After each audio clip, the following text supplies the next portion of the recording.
Welcome back to Today at Keeneland for one final time this spring. It is closing day here for Keeneland Spring 2025. Scott and Gabby with you for the next 30 minutes. Keep in mind, we're only an hour away from first post. Early start today with the April sale taking place immediately following the final race here today. 10-race card today. A little rainy right now. We had some rain earlier this morning right around 8 o'clock.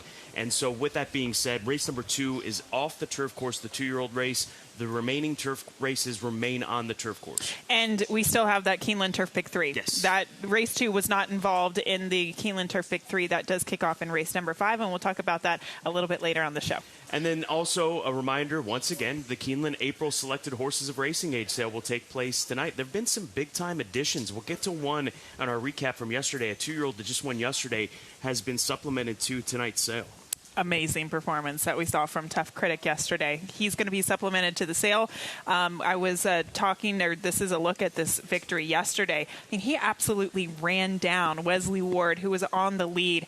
This horse came out of nowhere. He's still learning, but you can tell he's incredibly talented. So HIP 89, watch out for him tonight. He'll be a hot commodity. Bestseller, put together a strong performance for Rudy Brisset and Flavian Platt for owner and breeder Peter Blum. There's a clocker pick coming through in race number 3.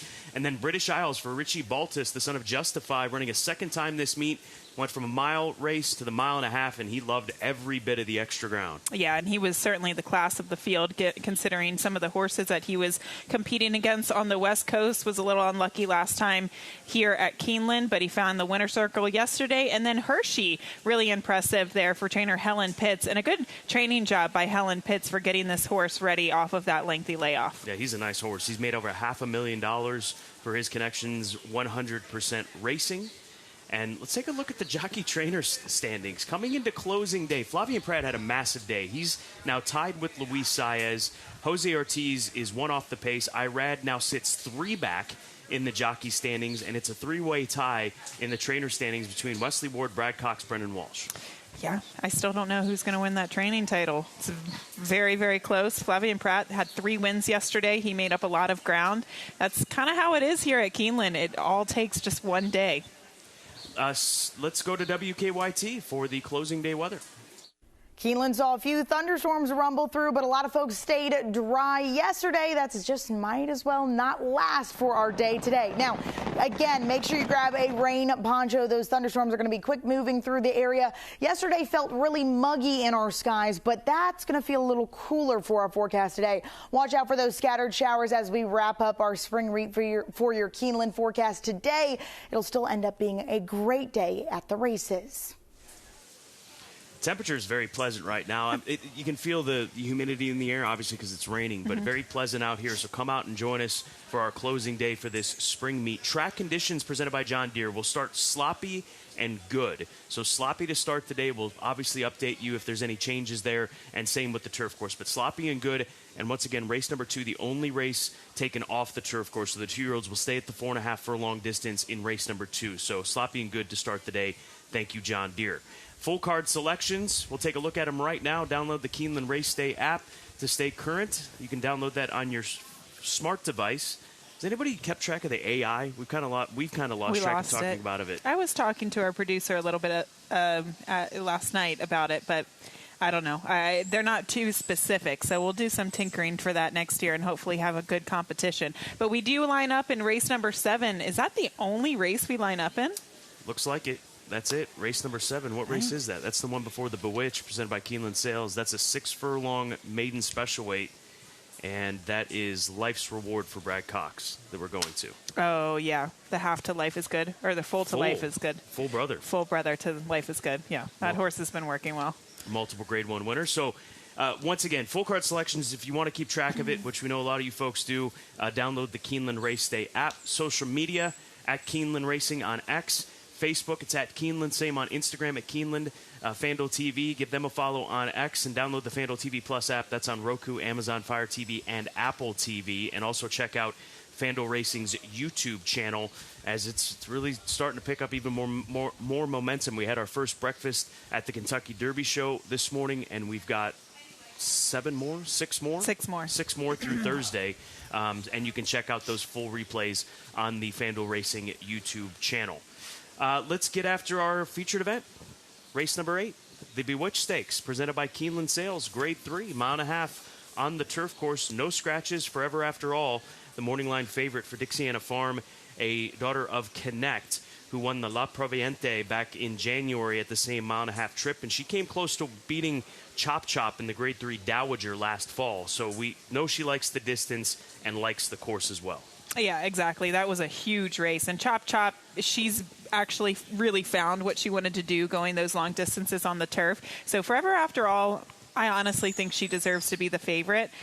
Did you go against her in this spot? I did. I went to the 7-horse Eternal Silence for Moigler stud, Christophe Clement. She makes her 3rd start here in the United States. I go 7-3-2 in the Bewitched, presented by Keeneland Sales. Her last race was in the Hillsborough at Tampa Bay over firm ground, and she got the lead at one point in the race and then ended up finishing 4th. She was a winner 2 starts ago at the Belmont at Aqueduct meet in her 2nd start here in the United States. And we take you back to that performance where she relaxed and finished. I think she maybe was a little bit too keen in the Grade 2 Hillsborough. We've seen this filly race or mare race here at Keeneland in the past. She was 6th, only beaten 3 3/4 lengths in the Grade 3 Valley View. That was her first start in the United States. And this daughter of Warfront now going to stretch her out to a mile and a half, the furthest that she's ever been. She's run against good fillies here, really good fillies over in Ireland, where she ran in the 1,000 Guineas, the Irish 1,000 Guineas. She was well beaten that day behind Tahira, but she was only 3rd, or shouldn't say only, she ended up 3rd in the Moigler Stud Stakes behind Tahira. So this is a quality mare. I think today could be a big opportunity for her to break out going a mile and a half. Then I go underneath with Forever After All, the favorite, and the 2-horse Immensitude for Wathman Racing, a Belmont trained mare, who's going to get a little bit more ground to work with here today off of 3 consecutive mile and 3/8 races. So that extra 1/8 of a mile could help her. 7-3-2, my selections in the featured Grade 3 Bewitched, presented by Keeneland Sales. I go to the 3 Forever After All. I landed on the favorite here. I thought her race in the La Proviante 2 starts back was really good, and then she came back in the Grade 3, the very one. We'll show you her last race there, and we do have the Dowager back here at Keeneland. But I will say that her last race, she got going way too late. It wasn't anything that Tyler Gaffalione did, but she just got going way too late, and that's why she was the beaten favorite. But she's capable of races like this. In the Dowager, she was beaten just a nose on the line against Chop Chop at 18-1. She's kind of found her sweet spot going these long distances on the turf. We know that the Brendan Walsh barn is going really well at the meet, and I think it can pick up another win with this favorite. She just has to get going. She's a mare that kind of takes a long time to get her feet underneath of her, I think, especially on a turf course like this, so she has to get going at the right time. The 5, I'm going to throw in Just Basking. I remember Ian Wilkes kind of liked this filly a little bit, or horse, when she started to get going. She wound up breaking her maiden at Churchill Downs. I believe that was opening night. It might have been Derby week. Opening night, right? April 27th. Yes. And she won like a good thing, stretching out to a 1.25 miles. She doesn't have a lot of gears, but she has staying speed. So I'm very interested to see her get to the turf at this distance today. And then you get the 2 underneath, Immensitude for Wathman Racing. Yeah, she just hasn't won in a long time. Her last win was against Group 3 company in France. She hasn't won in the States, so that was kind of why I went against her a little bit today. Here's Tom Leach for more on the feature. Final stake of this spring meet is the Grade 3 Bewitched, presented by Keeneland Sales. Brendan Walsh is going to saddle Forever After All, who comes off a bit of a subpar effort last time out down at Gulfstream, but Walsh says there were reasons for that. She just got a little far back, Tom. It was a bit of a mess of a race. There was no pace in it, and I felt if you weren't prominent in the race, you were in trouble. I knew the first time she went by the stand that she was beat. But, we regrouped with her, and she ran a very, very good race the run before that when she won, and I feel like the penny's really dropping with her, and I think she's sitting on a good run here. The race she ran here last fall when she ran so well, I think was the first time she went 1.5 miles. How has she improved since then? I think she's improved a lot. I think that's been the ticket to her, 1 mile and 3/8, 1.5 miles. She got beaten by a very good filly here last fall, and she turned the tables on her after. She's definitely good enough. If you're looking for a price in here, take a look at Just Basking, making her second start on the turf. Now, she nearly won the Grade 1 Alabama last summer. She loves long-distance racing, and trainer Ian Wilkes has put her on the turf for a second straight race, even though she didn't do well the first time, and he says there's a reason for that. He's confident she'll be better on the grass. On paper, it doesn't look good, but the filly will be fine on the grass. I've watched her work on it. She's real, I think. It's more the distance, and they just went really slow that day. What do you see in her training that gives you confidence, too? Just the way she trained on the grass was really good. Yeah. What is the key for the rider to get the best out of her, other than just some racing luck? I think we've got to break a little sharper, and especially when we got to go 1.5 miles, because this filly stamina is not an issue for her. The further they go, the better. And I think we just need to develop a position early in the race. Nice renewal of the Grade 3 Bewitch for our closing day feature. Good luck. We do have an update in relationship to Just Basking and the Bewitch presented by Keeneland Sales. She was just scratched. So that was a scratch that literally happened as we rolled back those interviews that Tom Leach conducted to get ready for the Bewitch Stakes. So Just Basking, a late scratch. We've had several waves of late scratches and changes over the course of the afternoon, and that could be a theme today with the rain now picking up again. Yeah. And horsemen changing their mind with perhaps some of these turf races. So we'll obviously keep It's you an up to date. interesting with that. interview, though. Keep that in mind the next time that she enters in the turf, for sure. How well she worked on the turf. Yeah, for sure. All right. So Just Basking scratched out of the Bewitch. My first key race, race number 9. This will start the late daily double, final double opportunity of the meet for the spring here at Keeneland. It's a full field of 9, and Unmatched Wisdom makes his first start since running in the Grade 1 Pennsylvania Derby. He also ran in the Grade 1 Travers.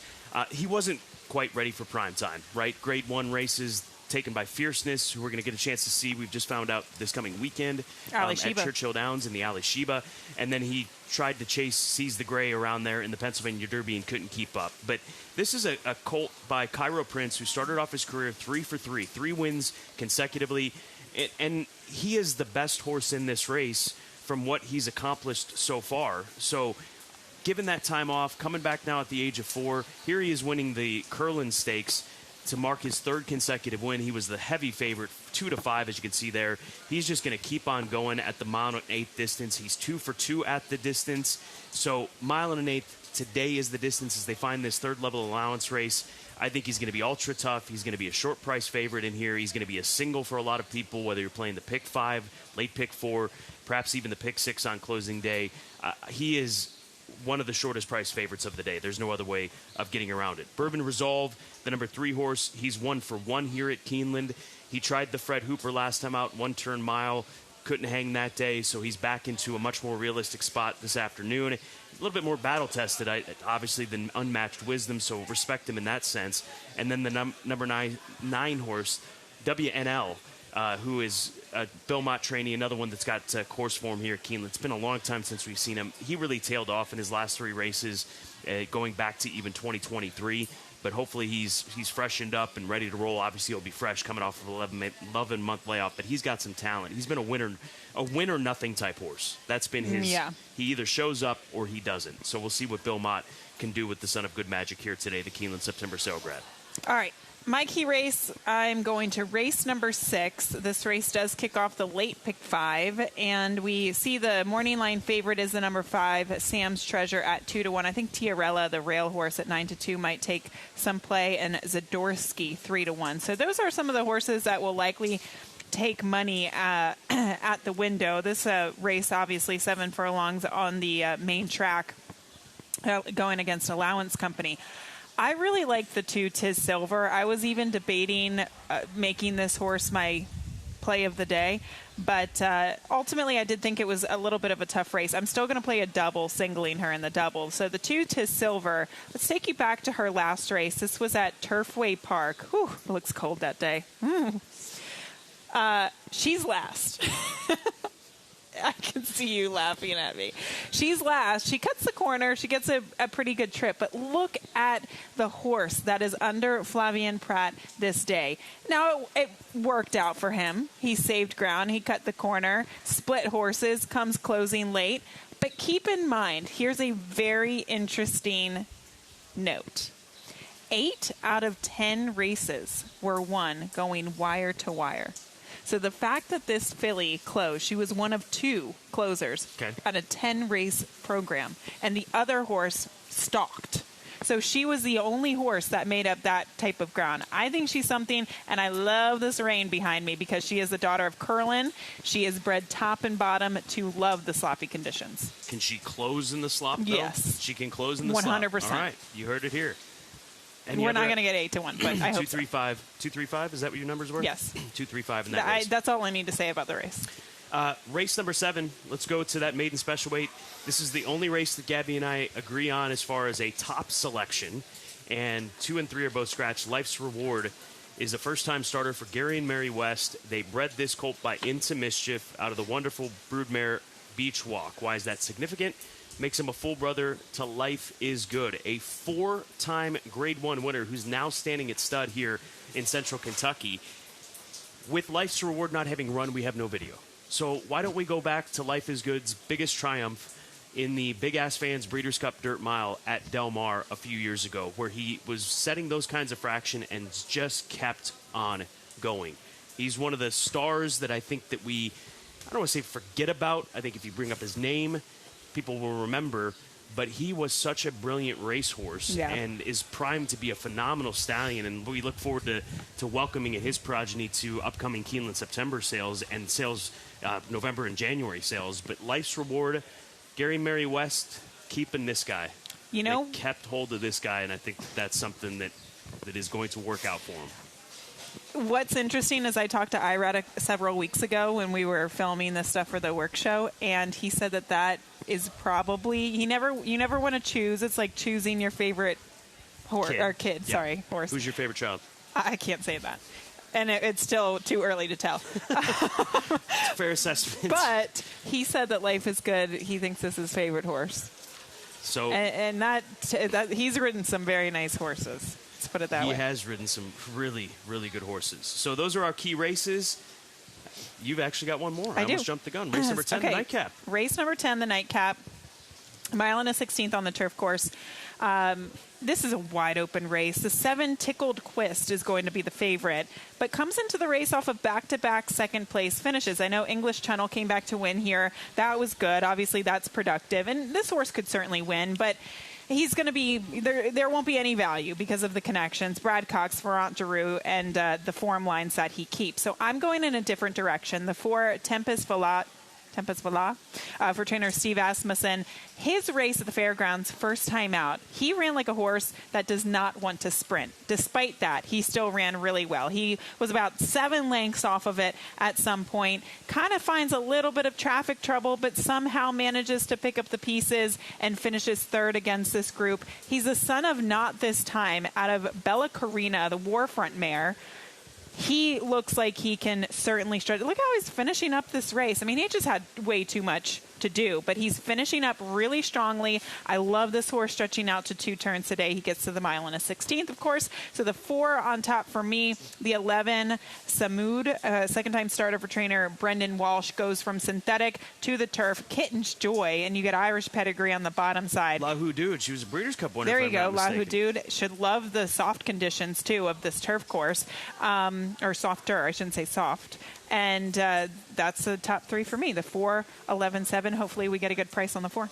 Let's shine the Salegrad spotlight one more time for the spring meet. We go to race number 7 and the number 1 horse, Il Cavallino, a colt by Into Mischief out of the stakes-winning First Stam. Daisy, that daughter of Blame, a phenomenal broodmare sire. This colt a half-brother to a stakes winner, and purchased for $800,000 back in 2023 at the September sale by John Stewart and Resolute Racing. So Il Cavallino, our Salegrad spotlight in race number 7, which does feature that full brother to Life is Good. Good race number 7, as far as pedigrees are concerned. Let's take a look now at our Clocker report and race number 5. We'll mark the midway points in the card once it's concluded. And Deep Satin, the number 1 horse, worked 47-2 for Cherie DeVoe, and Deep Satin in her last race 7 months ago won the Virginia Oaks at Colonial. She finished 2 lengths in front of Bella Abita, an unraced upstart 3-year-old for Cherie DeVoe. So working in company Stakes-winning daughter of American Pharaoh has never finished worse than second in 4 starts. So good workout recently on the 18th in 47-2, as she comes back here this afternoon to find Allowance company. Multi-race exotics. Yep. Turf pick 3 remains intact, as you mentioned, as far as them being on the turf course for this 3-race sequence, and it will begin with race number 5. Yes. So race number 5. So the 5 in race 8 is a scratch. That was just basking. So keep that in mind. We didn't have enough time to change this ticket. What I would do is just use the 2 and the 3 in race number 8.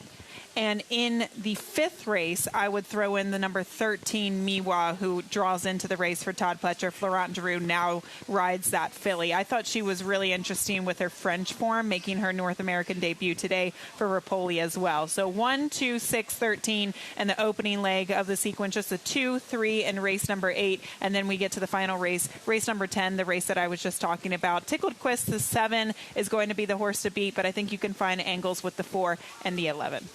My late pick 4 approach on closing day, it's going to come down to a single in race number 9. That is the stakes winner, the Keeneland Stakes winner, Unmatched Wisdom in race number 9, but then finding coverage in every other leg, obviously starting in race number 7, as this is where the sequence begins. So 1, 4, and 7 in race number 7. Il Cavallino, the number 4 horse, Don't Worry About Nothing for Wesley Ward, and then the full brother to Life is Good, Life's Reward. 2, 3, 7 in race number 8, The Bewitch, presented by Keeneland Sales, Immensitude, Forever After All, and my top play, Eternal Silence. Then the single, as mentioned, Ambitiously, and then in the, or I shouldn't say Unmatched Wisdom, and then in the nightcap, Ambitiously, the number 1 horse, Tickled Quist, who ran behind English Channel, who we saw win last Saturday, and then the 11 horse Samood for Shadwell and Brendan Walsh. So a $13.50 ticket for the late pick 4 with that single. We go on to our best angles. Yeah. Race number 10. I go back to race number 10. You do. And Tickled Quist. Okay. Tickled Quist comes out of that live race, in that race in which English Channel won. And English Channel was very impressive. It was a $30 winner. He was expected to run big. He kind of got overlooked for the Catman Wayne Catalano. But here's a look at Tickled Quist, ending up finishing second behind English Channel. English Channel is the horse just to his outside, the Chestnut and the Greg Biesinger Silk. So he's run 2 consecutive second-place finishes on the turf course since transitioning to turf after beginning his career with 3 consecutive dirt races. So he's pretty well clear of the horse that ends up finishing 3rd. He's right there hanging in. He's going to end up finishing 3/4 of a length in front of the 3rd-place finisher. But I'm going to lean on the live race angle and the fact that this horse has improved moving over to turf. And I'll play an exacta. 7 over 11, 7 over Samood, the well-bred son of Kitten's Joy out of La Houdoud, that Grade 1 winner. So that's the idea. $20 straight exacta, 7-11 in the nightcap. All right. And then we go get Slurpees. Slurpees? Yeah, 7-11. Oh, I gotcha. Oh, my gosh. Scott, don't. I've been up since 4:30. Race number 4. Speaking of 4, well, let's go to race number 4 for my key race angle. And I'm looking at the number 1 Higher Standard. I believe we have a backtrack or replay for this horse. We'll go to his race 2 starts back on the 4th of January. This was at Oaklawn Park. He almost won this race at 5-1, did all the dirty work on the front end. He was involved in that pace and still somehow almost beat the winner in Pain. You're familiar with Pain, right? Pain. Steve Asmussen. Oh, that one. I thought you were talking about Pain. I'm very familiar The with Pain. Payne. Got it. Okay. He's done really well over the course of the winter at Oaklawn. So the fact that he came that close to that horse, I think, speaks volumes of his overall talent. Now he's in for $20,000. This is a competitive spot. We've seen Doug Cowens do this with some of his horses, just run them aggressively to try to get wins at Keeneland. On top of that, the last time he ran on a wet track was a muddy sealed track. He won and got a 92 Beyer speed figure for that victory. So let's go. We've got a little extra time. Unfortunately, Tom Leach's long shot pick of the day was Just Basking, so that was the late scratch in the Bewitched Stakes here today, presented by Keeneland Sales. But this morning we were out here at Keeneland Racecourse. We had 2 key workouts in relation to the big races next weekend, Oaks and Derby. Quiet Side worked for Johnny Ortiz, solo, putting together a strong workout, but then Grande for Todd Pletcher, working in company.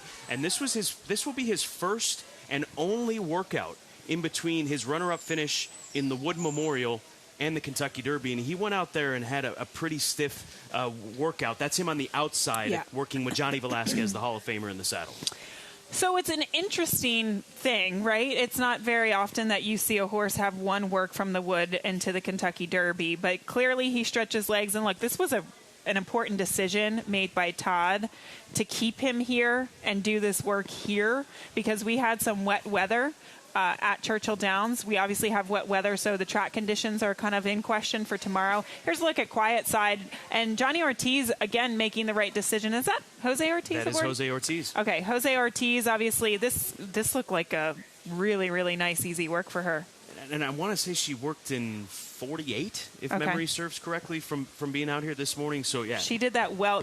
We say well within herself, and she definitely did that. Well in hand there. Yeah. So, very nice workouts. And like you said, big advantage for these horses to stay here at Keeneland because it was very dry. About 30 minutes later is when it started raining, so it worked out brilliantly for them because over at Churchill, there were a few trainers that are adjusting workout schedules. Yes, we got really lucky. It started to rain quite significantly after the Derby Oaks window, but it was muddy. It was a muddy main track this morning when they worked. It was back raked, but still, it was a wet track, and who knows what it's going to be like tomorrow with all this rain. Another meet in the books. Thank you to the production team led by Philip Richardson and Isaac and Grant, even though Grant might be at the window still trying to cash that NBC check. I don't know if he's up there. But nonetheless, this has been a great meet.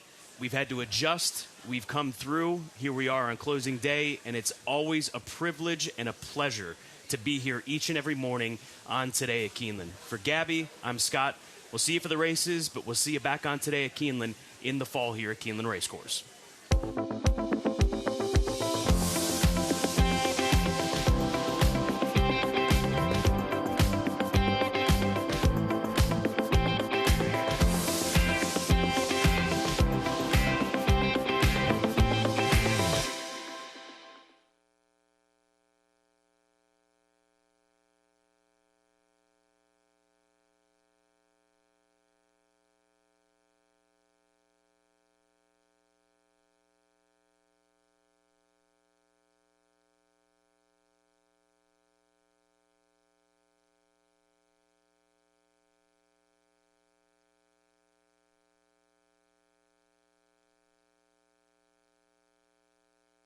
All the action, all the biggest players, all in one place. Follow the action from the racetrack to the sales ring at Keeneland on closing day of the spring meet. Right place, right time, right here. Make your move at the April Selected Horses of Racing Age sale, Friday, April 25th at Keeneland. Learn more at april.keeneland.com. This is a Toyota Grand Highlander. Toyota took the best-selling Highlander and made it bigger, more powerful, and more fuel efficient. With your choice of 3 different powertrains, including the 362-horsepower Hybrid Max. And you've got to love the 12.3-inch touchscreen. The big news is right back here with over 20 cubic feet of cargo space. Behind a full-size third row. Now get 6.45 APR financing on any new Highlander or Grand Highlander. Toyota, let's go places.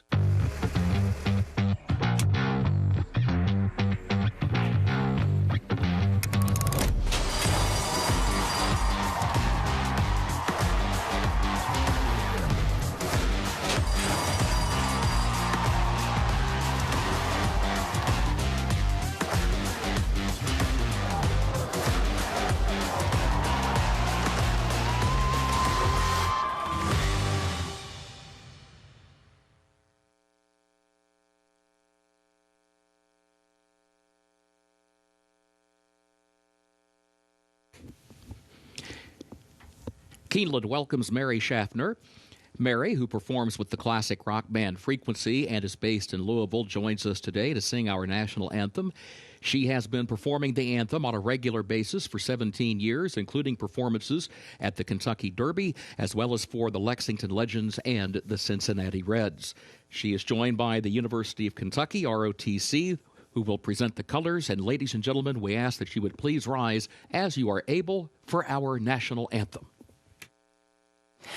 Oh, say, can you see by the dawn's early light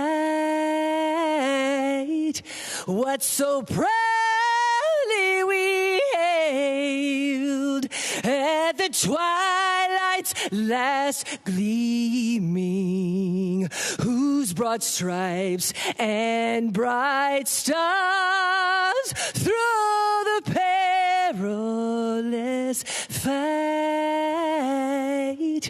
o'er the ramparts we'd watched were so gallantly streaming, and the rockets regular, the bombs bursting in and gave proof through the night as our flag was still there.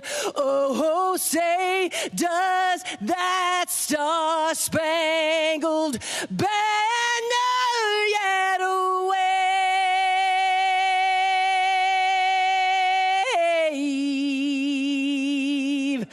o'er the land of the free and the home of the brave?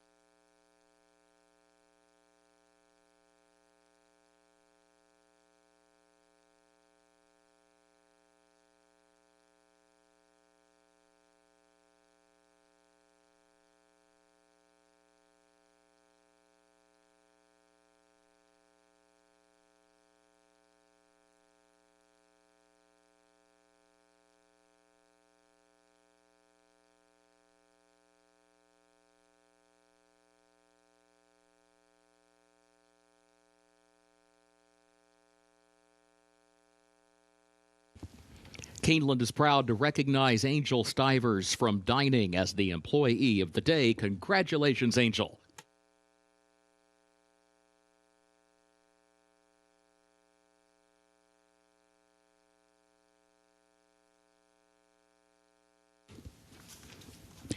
Welcome to Keeneland. Special post time of 12:30 here today. And, of course, the Horses of Racing Age sale this evening, which gets underway at 6:30 p.m. Eastern time now for a look at the John Deere track conditions as they currently stand. The main track is listed sloppy. The turf is good and the rail at 10 feet. We are off the turf for race 2. We'll talk more about that in a moment, but we are off the turf for race 2. The other remaining turf races at this time are still scheduled to be contested on the turf. Now the changes. First race starts the first of the day's rolling doubles and pick threes. Also begins the early pick 5. And the opener, Scratch the 6, Ash Wednesday. Scratch the 6, Ash Wednesday. Second race starts the early pick 4. Race 2 comes off the turf. It will go 4.5 furlongs on the main track. Race 2 off the turf, 4.5 furlongs on the main track. Scratch number 2, Nanina. Scratch the 4, Dragon Navy. Scratch number 8, Ganymede.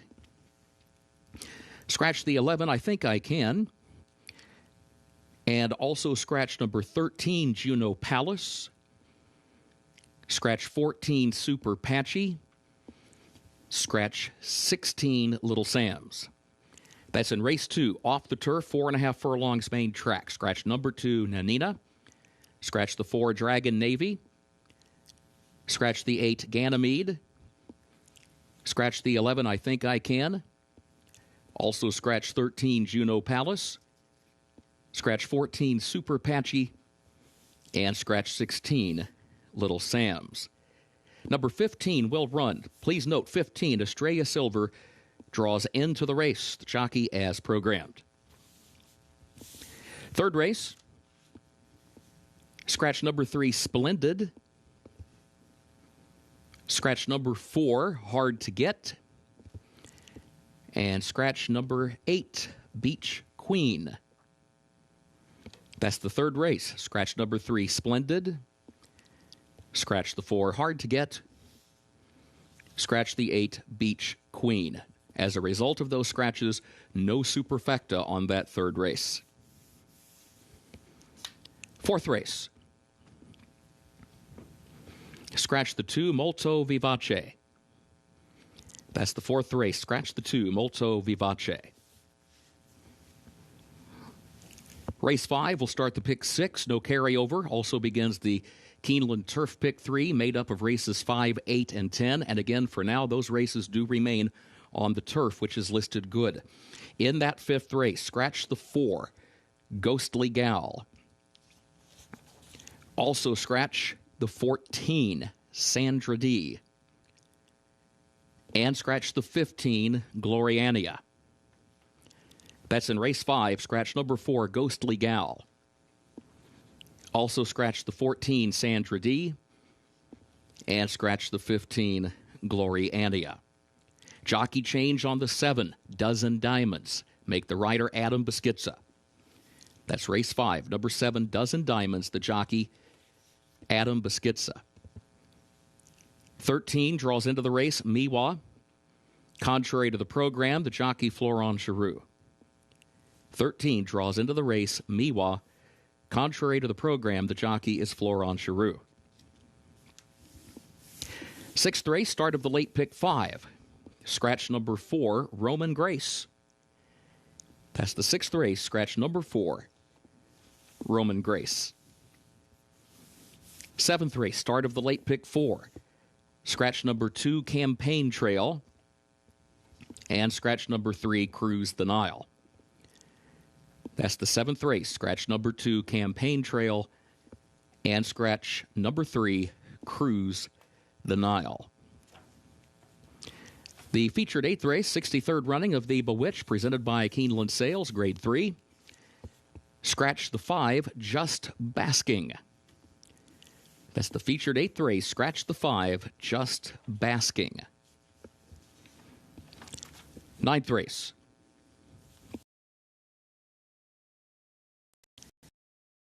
Jockey Santo Sanjour. Race the jockey for number 8, Go Emmy, Santo Sanjour. 10th and final race, no carryover for the Toyota Super High 5. In that 10th event, take out the also eligibles 13 through 16. They did not draw into the race. Jockey change on the 12, American Only, the jockey, Flavian Pratt. That's number 12, American Only, the jockey, Flavian Pratt. Time now to check in with Scott Hazelton and Gabby Gaudette. Thank you so much, Kurt, and happy closing day here for the spring meet in 2025. Gabby, we have an early start, 10-race card, early start at 12:30 because we have the Keeneland April Selected Horses of Racing Age sale, which will take place immediately following the races here this afternoon. Some excellent horses in that sale. So if you haven't already looked at it, definitely look at some of the horses and the potential in that sale. But we have a 10-race program today. We do have one race off the turf a little bit earlier in the card. Race 2. The race number 2. But a really nice headliner, the Grade 3 Bewitched, and I thought that was a solid field. Presented by Keeneland Sales, the 63rd running of the Bewitched Stakes. Morning line favorite is Forever After All for Brendan Walsh, Dixiana Farms, and Mr. Bill Shively. I thought that the Christophe Clement filly, Eternal Silence, had a big opportunity to step up. But I think you want to have some coverage in today's feature. I think so, too. Immensitude seems really live in that spot. Obviously, Forever After All, very good in there, too. I agree with you. Eternal Silence, though, I think the key to her is getting her to relax. She made a really premature move last time out, and that cost her going a mile and an eighth. Now she has to stretch out in distance. Happy closing day here at Keeneland Racecourse. Again, we'll get started early, 12:30, 10-race card highlighted by the Bewitched, presented by Keeneland Sales.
Horses are in the paddock for race number 1 to kick off the early pick 5. Just a reminder, we have a couple of additional scratches there in race number 2, and that race is off the turf. So if you are looking to play the early pick 5 sequence, make sure you get those updated scratches off the turf, 4.5 furlongs on the main track. Race 1, the 5 CB is going to be the top selection here for me. I'm going to try to go against the favorite. Last time out, this horse stretched out in distance for the first time in a very long time. The only time this filly had ever gone a distance of ground was actually in just her second career start, and it was against much tougher competition at the maiden special weight level. But last time out, I thought she ran really well. She didn't break very sharply, but then she came with an impressive closing run. I think that she is just a better filly going long, and now she stays going long. She faces manageable competition. Now she comes back to the dirt. Obviously, the question here is whether or not she can take to this main track, but she certainly has the pedigree to take to the sloppy main surface today. The number 3, Day Dawning, gets a big class relief for trainer Jonathan Thomas, and from that standpoint alone, she is going to be tough to beat. Many of these horses, take for example the 2 just to her inside, won against low-level maiden claimers, whereas Day Dawning, she broke her maiden against maiden $50,000 company on the turf last time out. So there is quality there.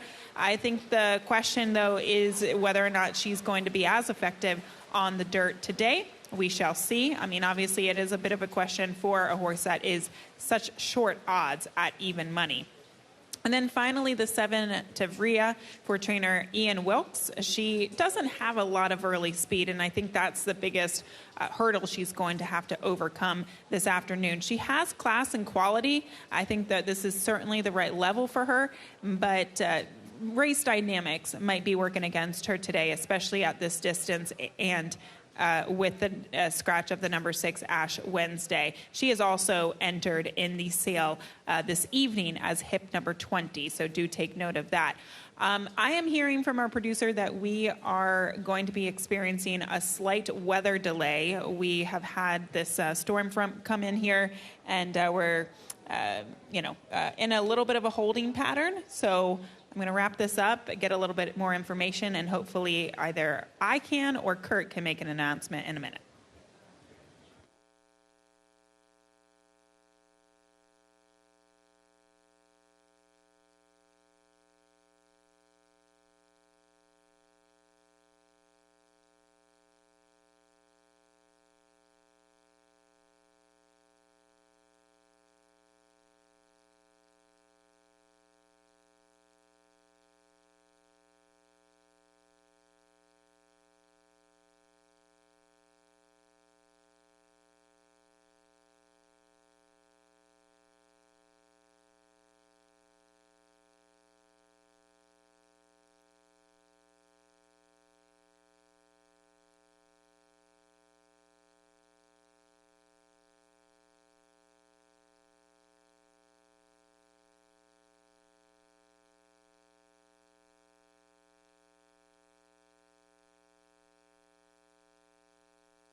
As Gabby mentioned, we are in a weather delay here at Keeneland, but hope to be underway shortly as we await a reminder that Race 2 comes off the turf.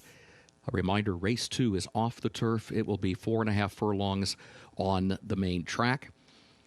Races 5, 8, and 10 remain on the turf at this time. Main track is sloppy and the turf listed good.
We continue in a weather delay at Keeneland. The main track today is listed sloppy, the turf listed good. A reminder, we are off the turf in race 2. That second race will go 4.5 furlongs on the main track. For now, races 5, 8, and 10 remain on the turf, which is listed good.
Horses are entering the track for Keeneland's first race, claiming race for fillies and mares age 3 and up. The prize $20,000, a mile and a 16th over the main track listed sloppy. The race will finish in the short stretch at the first wire. Scratch the 6, Ash Wednesday. Double and pick 3 wagering at start of the early pick 5. A reminder, race 2 is off the turf. Race 2 will go 4.5 furlongs on the main track. At this time, races 5, 8, and 10 remain on the turf. Main track is listed sloppy. The turf is listed good. First race coming up in 3 minutes.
Horses are finally warming up on the track for today's opener, and the 2 Champagne on Ice is taking some money right now at odds of 7-2. This filly comes in off of a maiden score last time out. Now that was against bottom level claimers at Gulfstream Park, but that was on a track listed as good. Now that track totally different than the sloppy surface that she's running on here today, but it's always good to see a horse be able to handle a track with a little bit of moisture in it. She got a good trip last time out, and I like the aggressive warm-up that Brian Hernandez Jr. is giving her here today. The number 7 Tavria is another horse that I wanted to mention for trainer Ian Wilkes. I do think she's got some quality. She broke her maiden against maiden claimers down at Gulfstream on the synthetic a few starts back. Clearly she doesn't like the turf.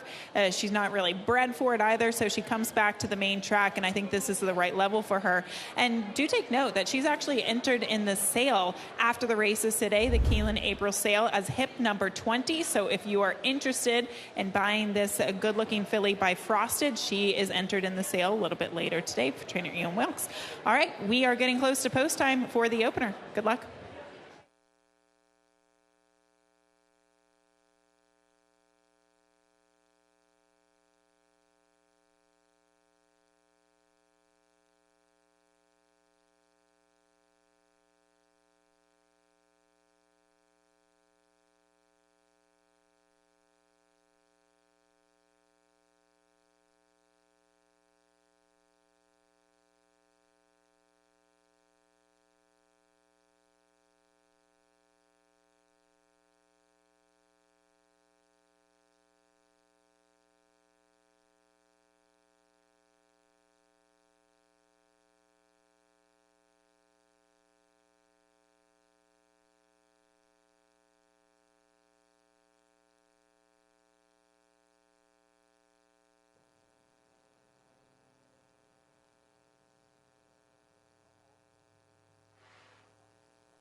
Horses have reached the starting gate for Keeneland's first race, start of the early pick 5.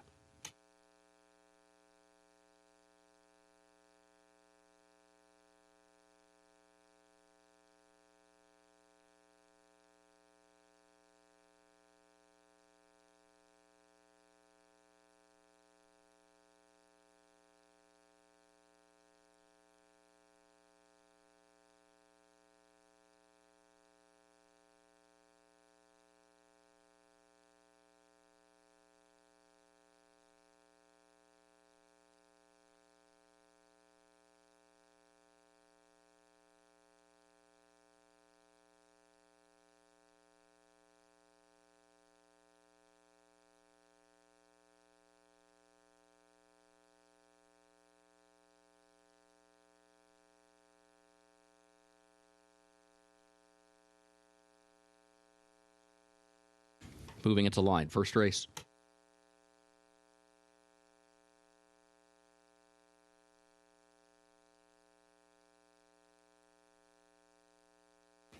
Greenwich Pike comes forward.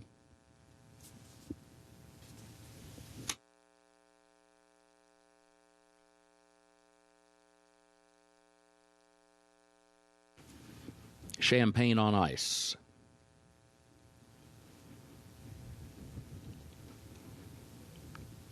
Day Dawning.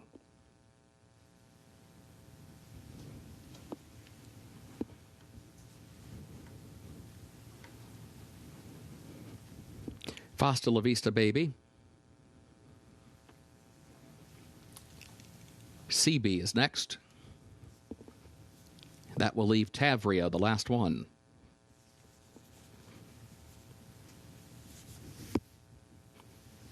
Comes forward.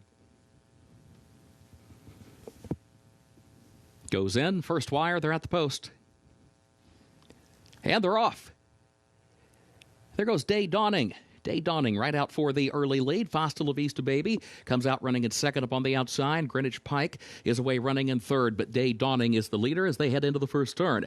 It is Day Dawning with the lead. Starts to move over and get closer to the rail to save ground around the first turn. Clear with the lead now, a length and a half. Fasta La Vista Baby second on the outside by a half length, and then Greenwich Pike is third back toward the inside. Champagne on Ice is in fourth, and a break of 3 more lengths back to Tavria in fifth, and CB is last of the 6. On to the backstretch they go. Day Dawning got the opening quarter over the sloppy going in 23.99 seconds. Day Dawning leads it by a length. Here's Fasta La Vista Baby just off the leader's flank now in second, 3/4 of a length. It is followed by Greenwich Pike down to the inside, inching forward a closer third. Then a gap of 2 lengths back to Champagne on Ice, 2.5 more to Tavria, 2 back of that one, and CB is last. The opening half mile in 47.8 seconds. They go to the far turn. Day Dawning, the one to catch, leads it by a length and a half now. Fasta La Vista Baby drops back in behind the leader in second, gets closer to the rail, saves some ground around the final turn. Then a gap of 3.5 more lengths to Champagne on Ice just outside of Greenwich Pike. Then further back Tavria, and CB is still last. The leader's at the quarter pole.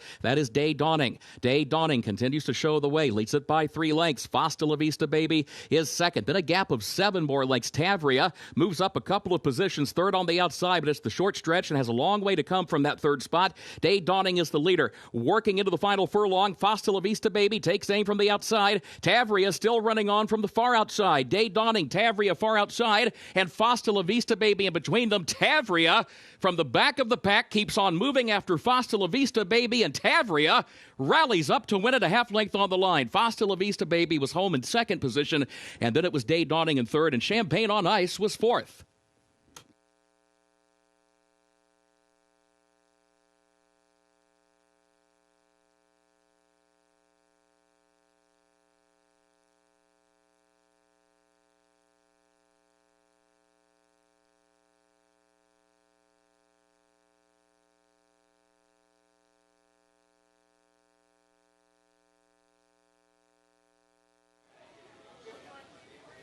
What an impressive performance we just saw from the number 7, Tavria.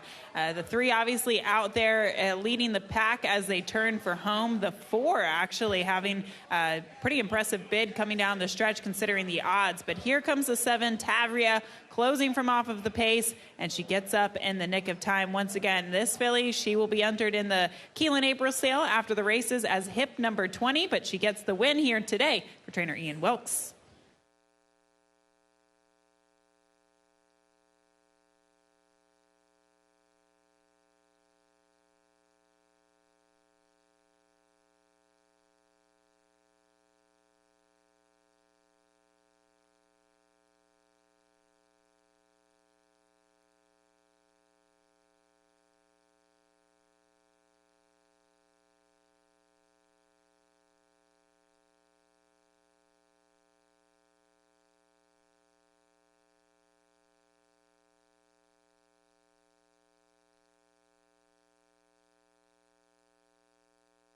Unofficial results of Keeneland's first race. Number 7, Tavria, finished first. Number 4, Fasta La Vista Baby was second. Number 3, Day Dawning was third. Number 2, Champagne on Ice was fourth. 7-4-3-2 unofficial.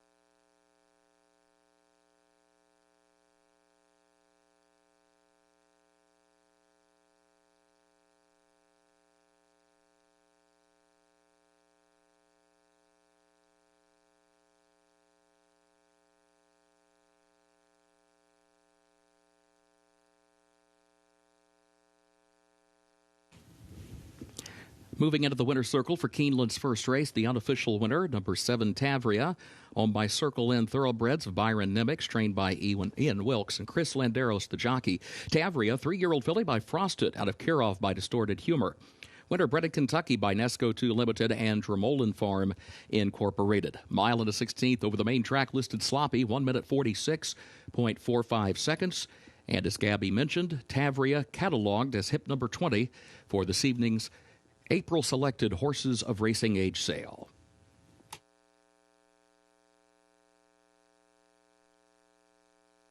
First race results official. 7-4-3-2, the official results.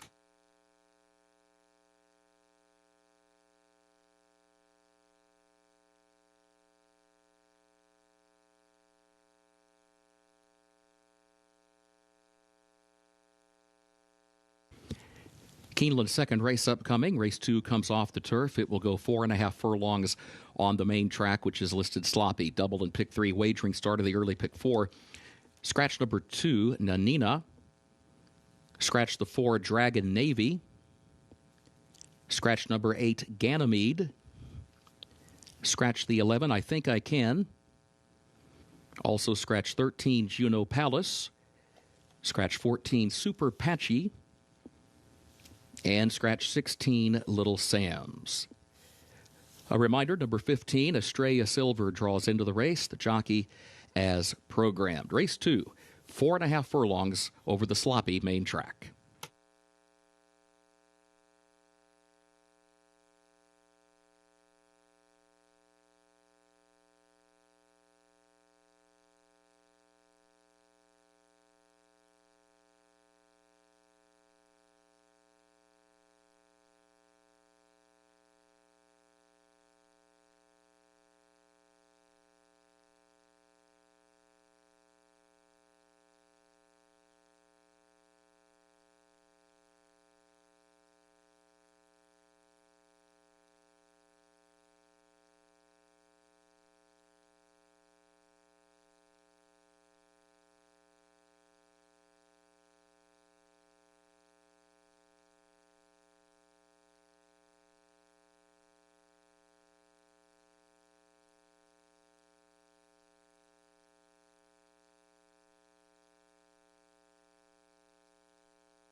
Race number 2 is up next as these 2-year-olds are in the paddock.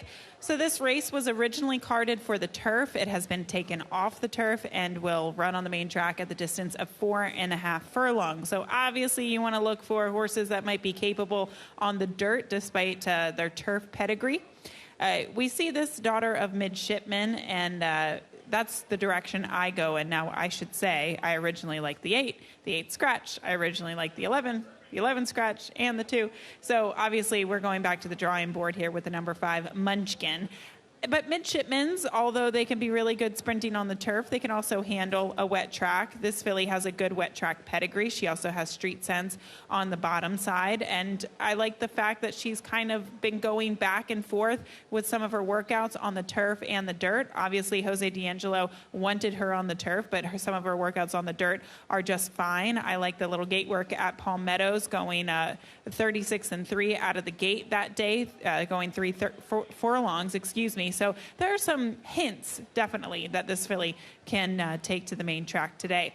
The number 10, Diva Calling. All of her dirts have been on the dirt, or all of her works have been on the dirt. She is a filly dialed in. The only thing, the 2 siblings that have raced are 0 for 5, so not really I shouldn't say productive, but precocious family on the bottom side of the pedigree. But we did see George Weaver. He sent out a 2-year-old first-time starter on the turf yesterday, and that horse was certainly impressive. So the 10 Diva Calling, she could very well take to the main track. And then hunch play of the day, Storm Cloud Rising. This is certainly a filly that I think will maybe be enhanced by the sloppy track. Obviously, first time out, she ran against Folk Song in that race, and she ran okay. She ran 3rd in a field of 9, so I would say that was a pretty useful effort. And now with the sloppy main track and 1 race under the belt, I think she could be competitive against this group with all of the scratches. So those are the thoughts there. I go 5, 10, 12. Scott goes 5, 10, 6 as we are 14 minutes away from race 2.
Horses are entering the track for Keeneland's second race, race 2, the Fair Lane. A reminder, this race comes off the turf. It will go 4.5 furlongs on the main track, which is listed sloppy. Double and pick 3 wagering start of the early pick 4. Scratch the 2, Nanina. Also scratch the 4, Dragon Navy. Scratch number 8, Ganymede. Also scratch the 11, I Think I Can. Scratch 13, Juno Palace. Scratch 14, Super Patchy. And scratch 16, Little Sam's. A reminder, number 15 draws into the race, Estrella Silver, the jockey as programmed. Post time in 6 minutes. Again, race 2 on the main track. At this time, races 5, 8, and 10 will remain on the turf for now.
Looking at these horses warm up on the track, and I thought the 10 looked really good. Diva Calling, she looks extremely fit coming into today. Obviously, she's had 4 workouts down in Florida at Palm Beach Downs, where George Weaver has his horses, and you can see her kind of getting a nice warm-up there under jockey Johnny Velasquez, but certainly a stout-looking filly, and she certainly looks fit and ready to go for this spot today. The number 7, Mother of Pearl, I thought was another one that at a bigger price, I thought she looked well under Sophie Doyle as she was obviously walking out to the track today. She kind of had her ears going all around, taking in her surroundings. But the good thing about her works as well, she has been working here for a while at Keeneland. Her last 3 works were right here at Keeneland. And in fact, her work back on the 10th of April was over a sloppy track. So she has had experience specifically over a sloppy track at Keeneland. And I do think that can go a long way. Not in any type of race, or every type of race, I should say, but definitely with a 2-year-old race and when we're talking about first-time starters. So I did like the appearance of the 7, Mother of Pearl, at a price 11-1. Right now, your favorite, though, the 10, Diva Calling, at 9-5.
Horses have reached the starting gate for Keeneland's second race, the Fair Lane, at 4.5 furlongs on the main track. Start of the early pick 4.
Moving into line for race 2.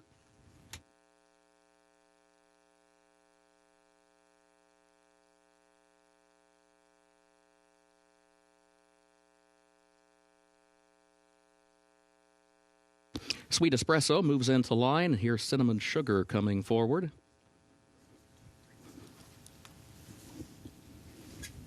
Also Munchkin. Diva Calling awaits.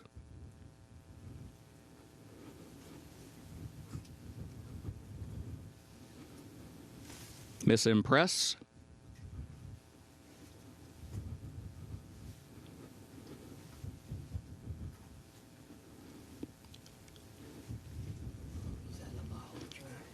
Storm Cloud Rising and Estrella Silver moving in. They're at the post. And they're off.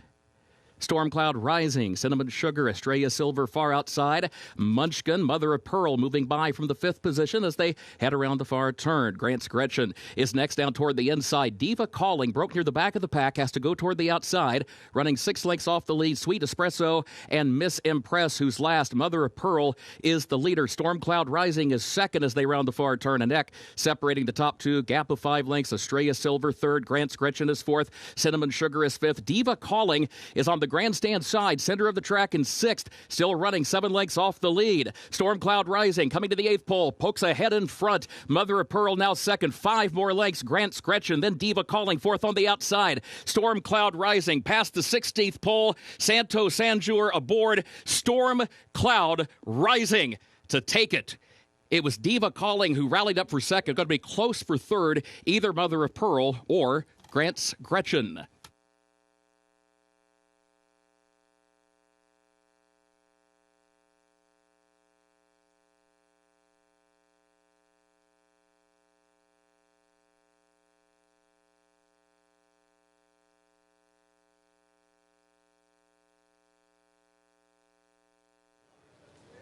Storm Cloud Rising made her debut just a few weeks ago here at Keeneland. She wheels back around and gets this victory today. Her debut was over a muddy track. Today, over a sloppy track. Clearly, this filly can handle a little bit of moisture in the track today. She took it to the 7 early, but drawing clear here easily in the end. 3-1 on your winner, the 12 Storm Cloud Rising. 12-10 unofficially across the finish line for race number 2.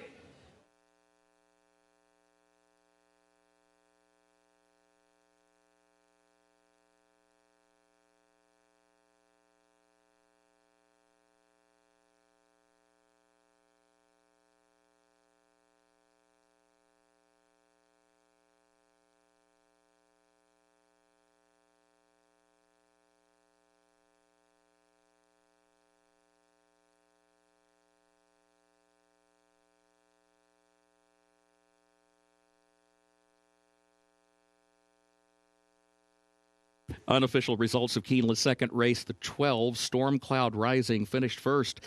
The 10, Diva Calling, was second. Number 7, Mother of Pearl, third. And the 1, Grant's Gretchen, was 4th. 12-10, 7-1, unofficial.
Moving into the winner's circle for Keeneland's second race, the Fairlane. The official winner, number 12, Storm Cloud Rising. Owned by Brian Carney, trained by Jesus Esquivel, Santo Sanjur, the jockey. Storm Cloud Rising, a 2-year-old filly by Run Happy, out of Demi-Goddess by First Dude. Bred in Kentucky by Brian Carney. 4.5 furlongs over the Headley course on a sloppy main track today, 52.62 seconds. Again, the results official, 12:10, 7-1, the official results.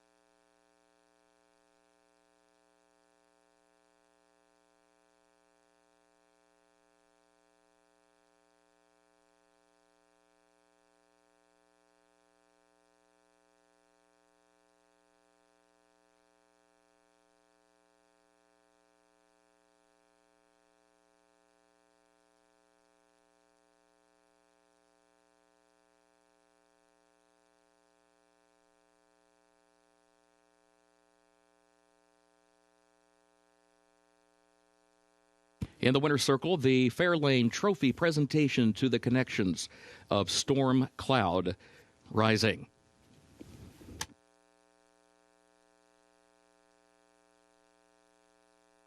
Keeneland's third race upcoming. Scratch number 3, Splendid. Also scratch the 4, Hard to Get. And scratch number 8, Beach Queen. As a result of those scratches, no superfecta on this third race. The main track is listed sloppy. The turf is listed good. The rail at 10 feet on the turf course.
Race number 3 is next, and we do have a couple of scratches in here, scratch the 3, the 4, and the 8.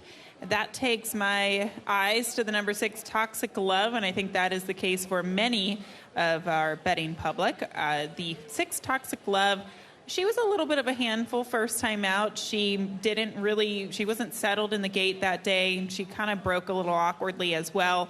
And within the race, she just kind of ran a very even race. She didn't really pick up any pieces, and she didn't lose that much ground. It was just a really even race. I think that the drop in class obviously will be suitable for her today, and I hope that she can get out of the gate a little bit better, though, because she does seem to be, I mean, it's hard to say because we've only had one start, and horses can learn so much from start 1 to 2, but I do hope that she can be a little bit more forwardly placed because I don't know how many gears and levels she really does have. At this level, she seems very competitive, and again, with the scratch of the 3 Splendid in here, I certainly think she will be able to be fast enough to be forwardly placed.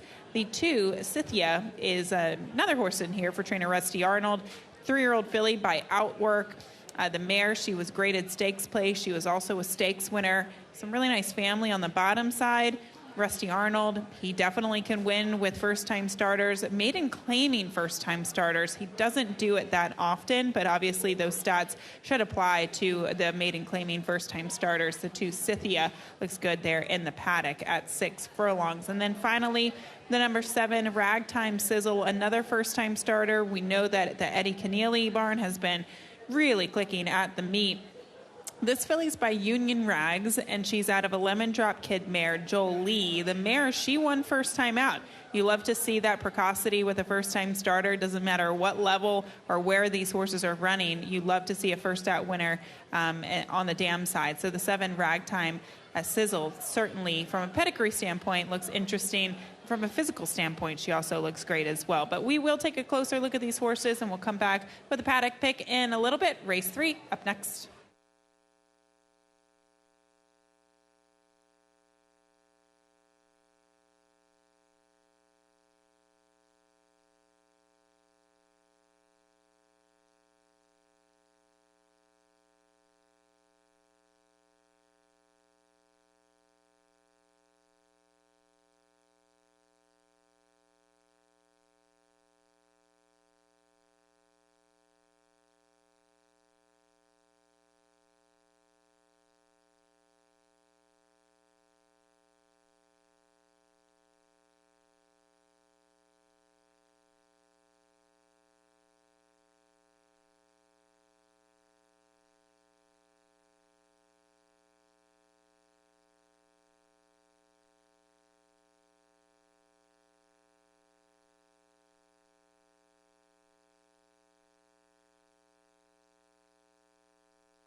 Looking ahead to Keeneland's ninth race, please note in race 9, number 8, Go Emmy. The jockey will now be Mario Gutierrez. Keeneland's ninth race, number 8, Go Emmy. Make the jockey Mario Gutierrez.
Horses are entering the track for Keeneland's third race. The main track is listed sloppy. Race 3, maiden claiming event.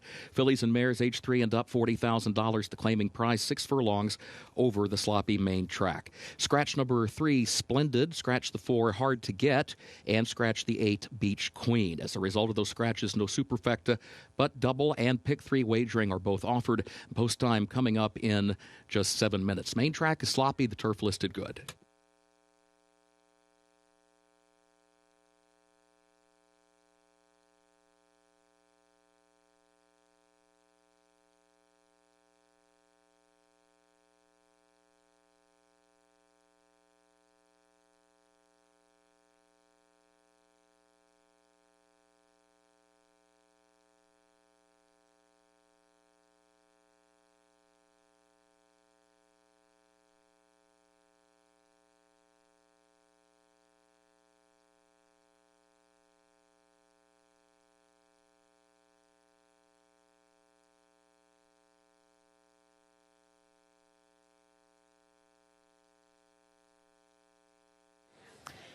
Race number 3 is up next after looking at some of these horses in the paddock. I did like the looks of 2 horses, the 6 Toxic Love being one of them. Obviously, Brendan Walsh, his horses always look well turned out in the afternoon, but I did like the energy that this filly had here in the paddock and on the track. She's just bouncing on the track. She looks happy. She looks ready to go as well. And, of course, she is the 7-5 favorite and the horse to beat with Irad Ortiz Jr. in the saddle. Brendan Walsh hoping to pick up another win and maybe get this training title. The number 7, Ragtime Sizzle, another trainer who's had a tremendous meet. Eddie Keneally, I think I liked her better than the 6. I just thought that she looked really, really fit coming into this race, especially considering the fact that she's a first-time starter. The 6, Toxic Love, already has a race under the belt. But Ragtime Sizzle, she really kind of checked all the boxes for me. Luis Saez aboard her, hoping to pick up another win. In fact, in the race to the jockey title here during the Keeneland Spring Meet as well. She's getting a good warm-up there under Luis Saez, 6 minutes out from race number 3. Good luck.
Horses have reached the starting gate for Keeneland's third race.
Looking ahead to Keeneland's 7th race in race 7, scratch the 10, Liam's Lagoon. Keeneland's 7th race, scratch number 10, Liam's Lagoon. Horses have reached the starting gate for race 3. Moving into line for the 3rd as My Tulip Gal comes forward.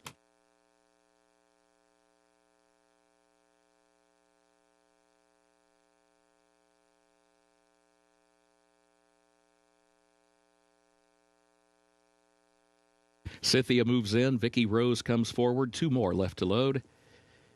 Here is Toxic Love. Ragtime Sizzle will be the last one. Walks up.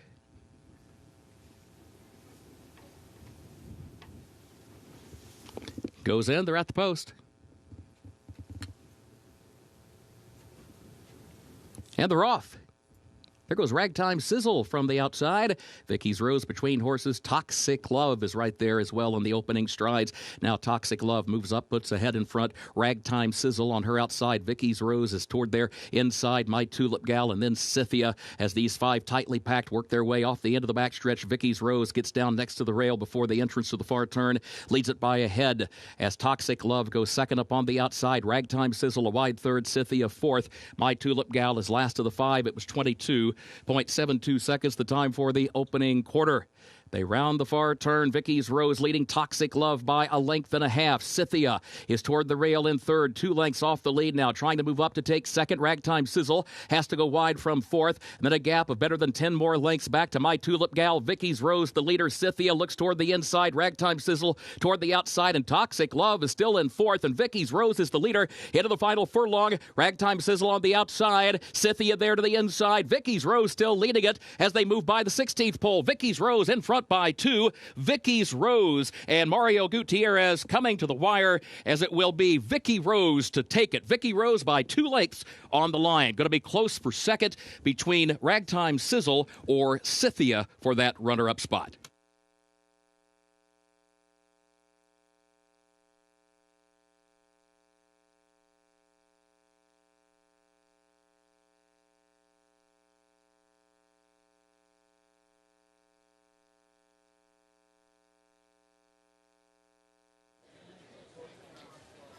Vicky Rose was sharp today. This filly, or mare I should say, she's a 5-year-old mare. She showed some good gate speed, and she established a forward position. Coming down the stretch here, she wouldn't let anybody pass her. This was a mare that was dropping in class a little bit. She tried a wet track last time out. It was one of her better performances recently. But today, over the sloppy sealed track, she breaks her maiden at this level, gets the win, and a nice score as well. She goes off as at 5-2, crossing the finish line here first. The 5, Vicky Rose on top. It's going to be close for second, either the 7 or the 2, but no doubt about the winner, the 5, Vicky Rose. And there we go, unofficially 5-7-2 across the finish line for race number 3.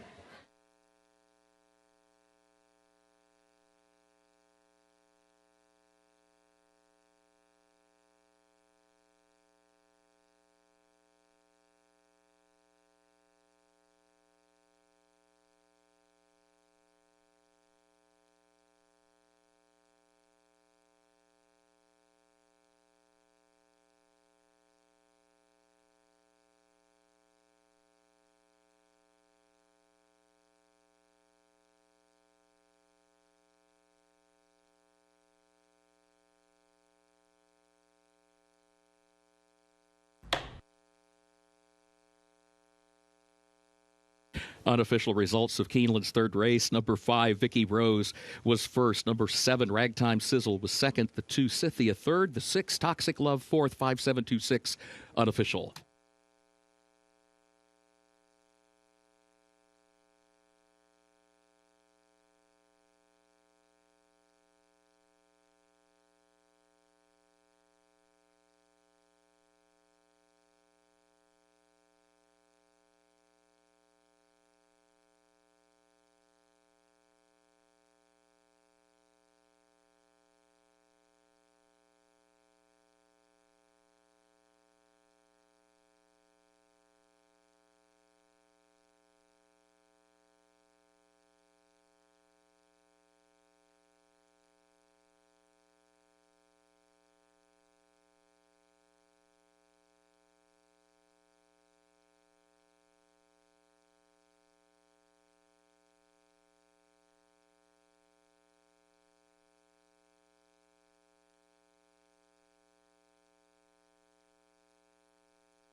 Moving into the winner's circle for Keeneland's third race, the unofficial winner, number 5, Vicky Rose, owned by Bob Grayson Jr.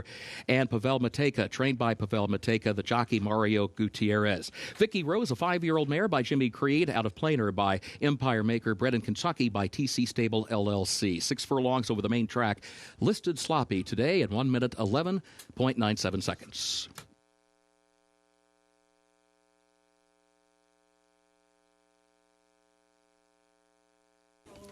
Race 3, results official, 5726, the official results. Keeneland's fourth race upcoming. Again, the main track is listed sloppy. The turf is good. Scratch the 2, Molto Vivace. Number 2, Molto Vivace, scratched.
Horses in the paddock for race number 4, and this race, 6 furlongs on the sloppy main track for this open $20,000 claiming event.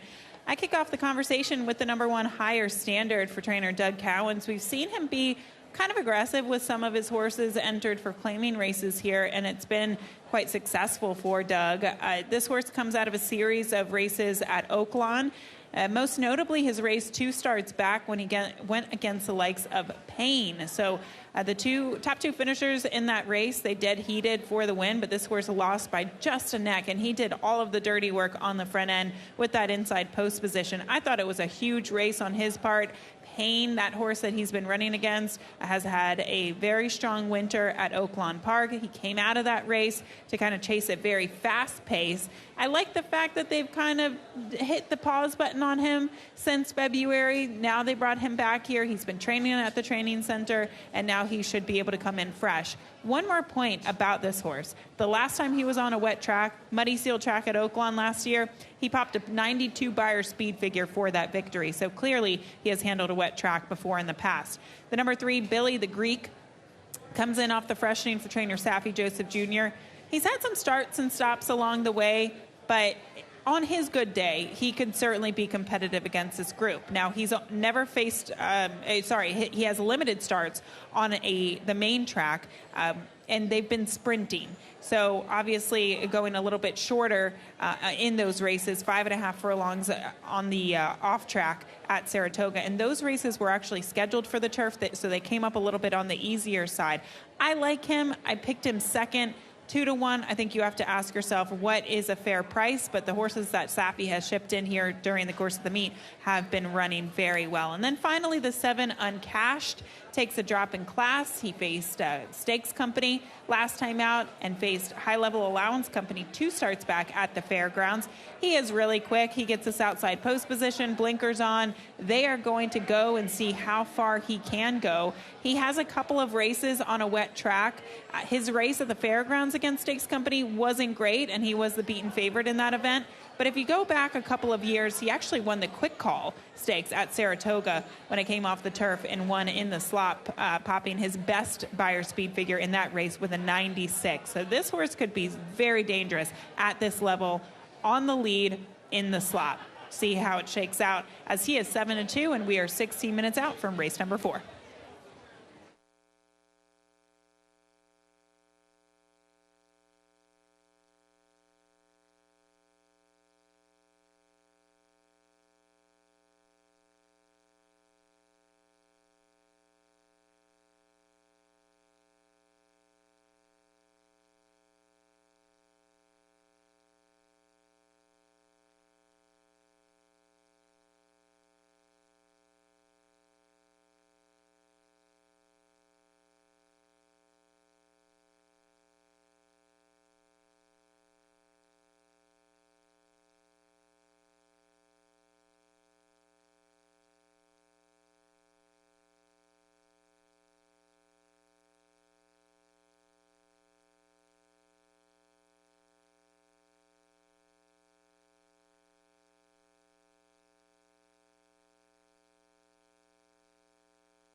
Horses are entering the track for Keeneland's fourth race, claiming race for a price of $20,000. 4-year-olds and up 6 furlongs over the main track listed sloppy. Please note the condition of the turf course has been changed to yielding. Sloppy for the main track and yielding now for the turf.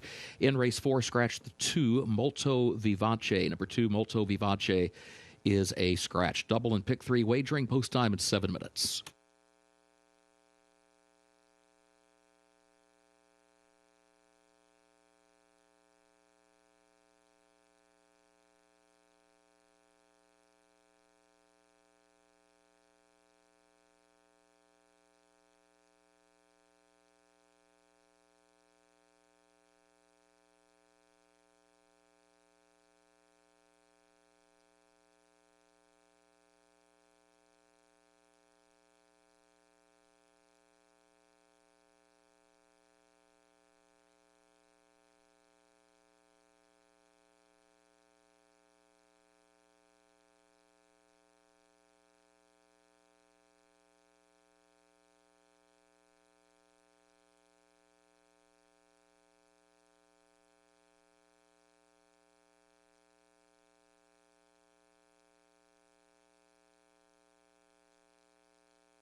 Horses have reached the starting gate for Keeneland's fourth race.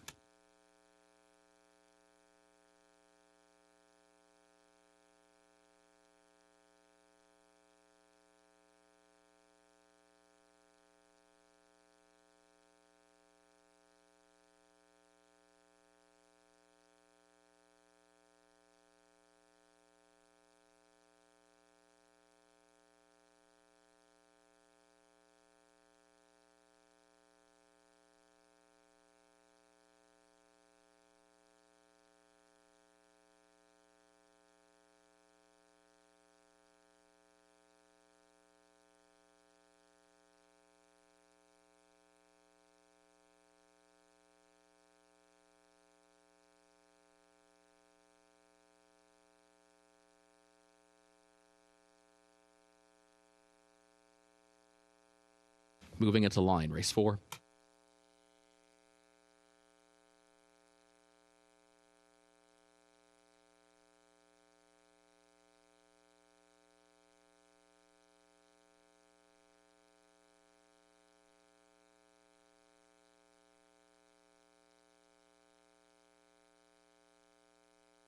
Higher Standard and Billy the Greek move into line.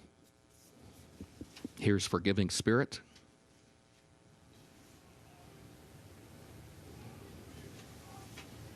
Junior Bug.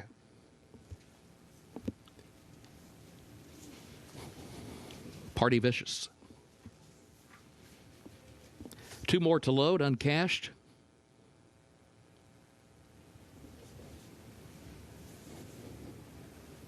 Hometown Hero will be the last one. Walks up. Goes in, they're at the post.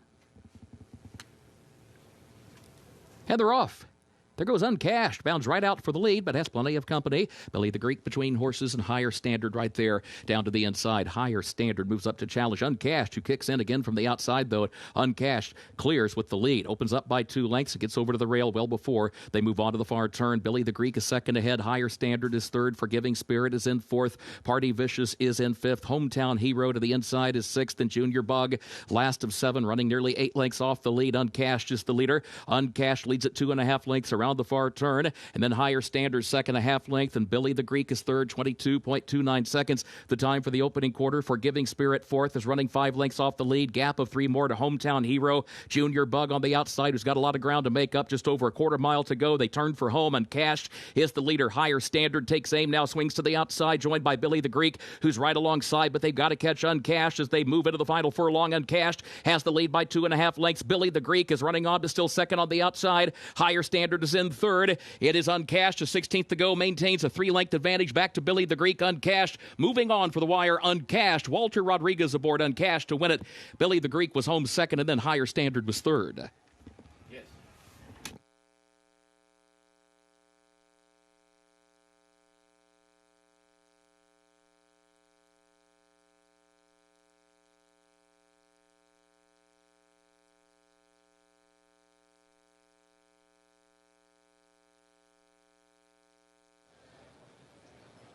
Uncashed gets the cash today. Now, this horse coming down the lane was all over the place. At one point, you could see kind of tapped the rail there, and he was getting in coming down the lane. But Walter Rodriguez did a really good job to kind of adjust the reins and switch to the left-handed whip coming down the stretch to get this horse to straighten up a little bit despite his greenness.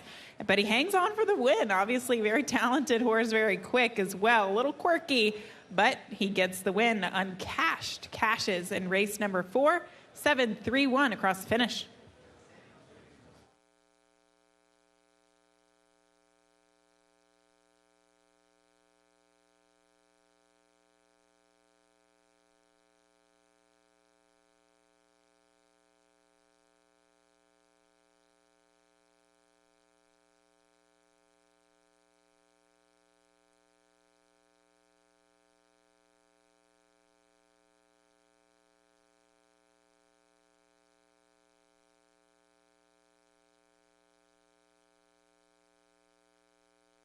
Unofficial results of Keeneland's fourth race. Number 7, Uncashed, was first.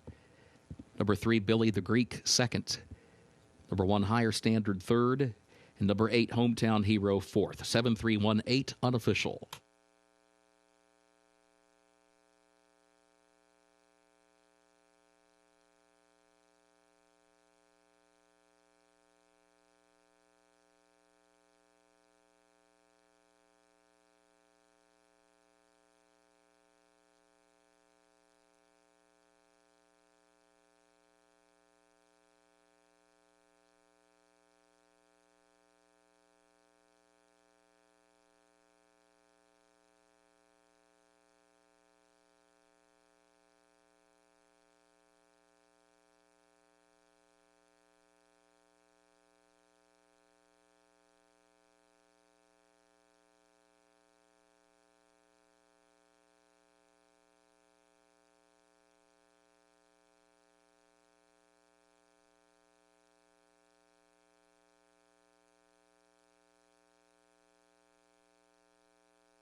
Results of Keeneland's fourth race official, 7-3-1-8.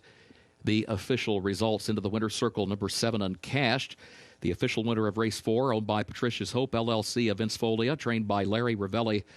Walter Rodriguez, the winning jockey. Uncashed, a 5-year-old gelded son of Uncaptured out of Charlie B. by Warchant, bred in Florida by Nixar Farms. The 6 furlongs over the main track listed sloppy, 1 minute 10.53 seconds.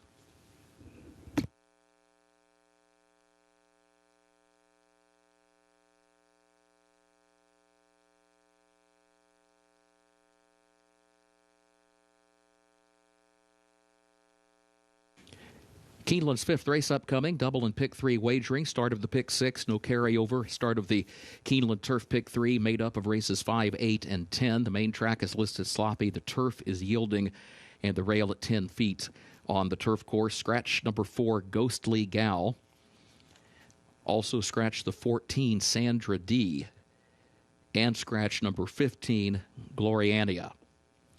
The jockey for the 7 Dozen Diamonds will be Adam Beschitza. 7 Dozen Diamonds, Adam Beschitza, the jockey. 13 draws in, Miwa, make the jockey Florent Giroux. 13, Miwa, draws into the race, make the jockey Florent Giroux.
Race number 5 is up next. This race kicks off the Pick 6 sequence and also the Keeneland Turf Pick 3, races 5, 8, and 10. It's a tough sequence. I do think it's manageable. You kind of invest a little bit, but these Turf Pick 3s have been paying so well. So definitely take advantage of the last opportunity of the meet for my favorite wager, the $3 Keeneland Turf Pick 3. The 2 Buttercream Babe is going to be the top play for me for trainer Mike Maker. She just comes out of tough races. Last time we saw her was in the Grade 2 Valley View. Obviously, she's coming in off of a layoff since the fall meet here, but her races, she seemingly got better last year. She went from, being semi-competitive against Graded Stakes Company to almost winning against Graded Stakes Company. I thought one of her better races of last season was in the Grade 2 Hall of Fame, going the flat mile at Saratoga when she almost beat the likes of Neat in that race. So the miles seem suitable for her. I guess the question is whether or not she'll be ready to fire off of the layoff. She has come off of layoffs twice before. One time she did well, one time she didn't do well. So it's kind of hard to gauge how she can be prepared in the morning and whether or not she will fire first off the layoff. But she is 5-1. I still think that's a fair price on a horse like this. The number 6, Mo Fox Given, is next for trainer Mark Cassie. She went to the turf last time out. She lost to a horse by the name of Moving On Up, who would come back and win her next start. I thought her race in the Grade 2 Sands Point at Aqueduct last fall was really good. That was also going 1 1/8 miles. I kind of think that she might be a little bit better at the mile when you look at her races in the West Coast. When she was running under the care of Leonard Powell, she was running the flat mile, and I thought she was really competitive in those races. When she ran in the Grade 2 Appalachian here last year, I thought that was also one of her better races. She closed from off the pace. She almost won at 58-1, and once again, that was over a good listed turf course going the mile. So kind of a similar situation here against Allowance Company, and the turf is listed as yielding, so a little bit softer of a condition. And then finally, the number 1, Deep Satin. She's another one that comes off the layoff. Her last race was in the beginning of September at Colonial Downs. Sharita Vos shipped her out there to win the Virginia Oaks. That was a good race, and overall, you have to admire the consistency that this filly has had. She's run well at Keeneland, Churchill, Saratoga, and even Colonial Downs last time out. She also looked like an improving filly last year, so I think that's a good trajectory for her 4-year-old season. I talked about 3. I could talk about several more in this race. It's just that kind of race. The 8, Sweet Rebecca, I didn't even talk about, and she is the current favorite for trainer Chad Brown and Resolute Racing. Flavian Pratt on the heels of a very good day yesterday, getting the mount here as well. We'll talk more about her on trackside and take a closer look at some of these fillies, but this is a deep race to kick off that $3 Keeneland Turf Pick 3.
Horses are entering the track for Keeneland's 5th race. The bets and allowance for fillies and mares age 4 and up, 1 mile over the turf, listed yielding the rail at 10 feet. Double and pick 3 wagering started the pick 6, no carryover. Started the Keeneland turf pick 3, made up of races 5, 8, and 10. Scratched the 4, Ghostly Gal. Also scratched the 14, Sandra D, and scratched the 15, Glory Ania. Jockey for the 7, Dozen Diamonds. Adam Beschitza rides the 7. Jockey for number 13, Miwa Florent Giroux. 13 draws in, Florent Giroux, the jockey. Post time, 6 minutes.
There's a look at your favorite, the number 8, Sweet Rebecca, trained by Chad Brown, ridden by Flavian Pratt. And this filly, I thought in her debut with Chad Brown, going back against Stakes Company around this time at Aqueduct last year, I thought that was really good because she showed an ability to show a little bit more speed that day and stalk from off the pace, kind of sit a mid-pack trip and go on and win as the heavy favorite.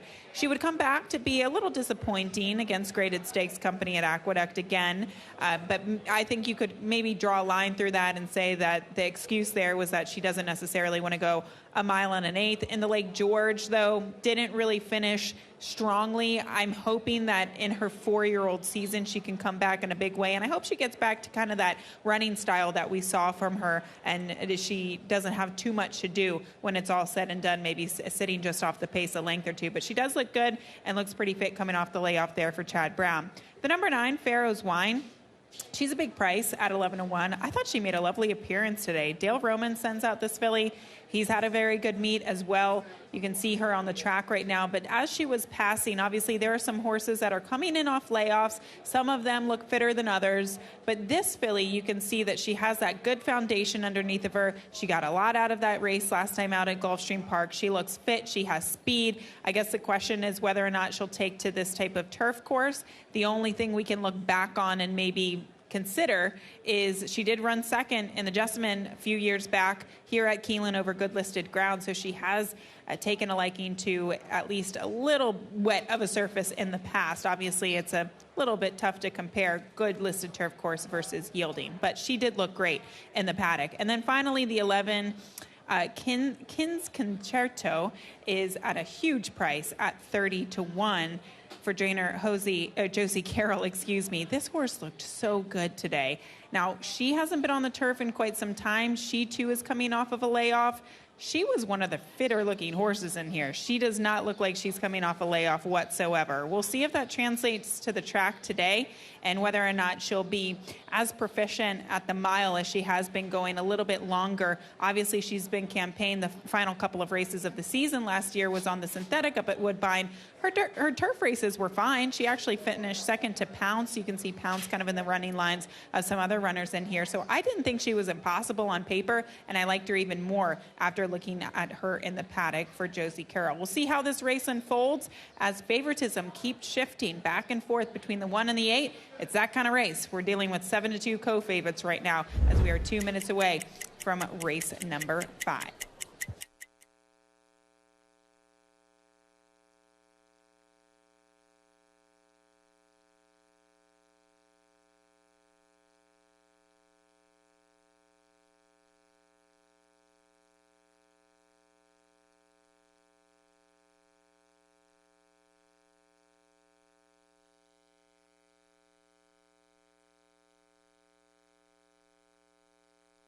Horses have reached the starting gate for Keeneland's 5th race, the Bets.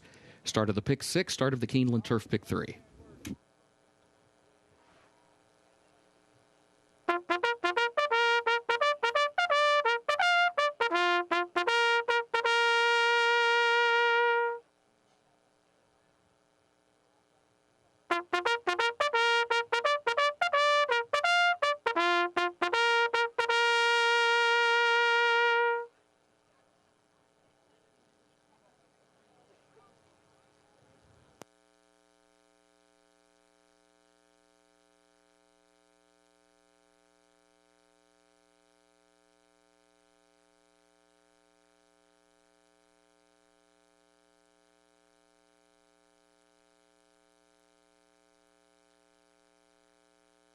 Moving into line, race 5.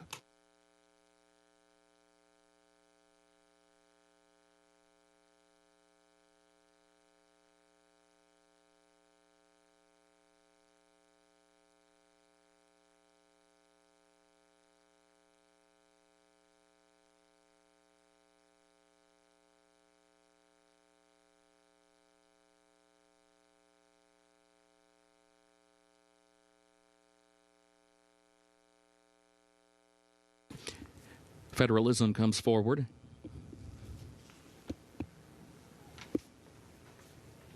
She's a Tempest. For Love and Honor and Ken's Concerto. Mo Fox Given.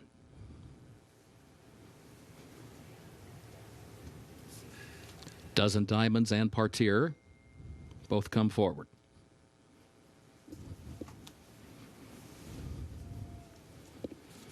Miwa, the last one, walks up.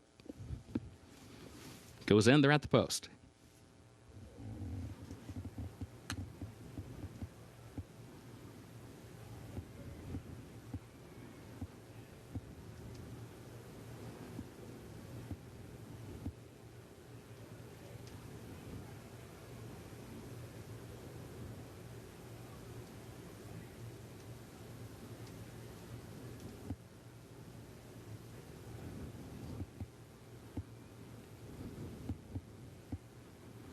Final check of number 10, Federalism, from the assistant starters.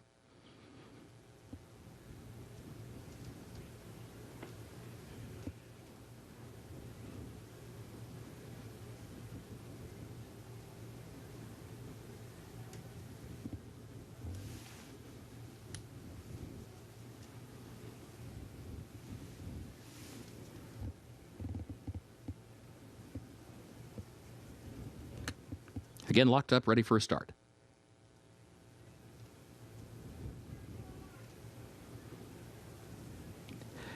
Now the 10 Federalism backs out.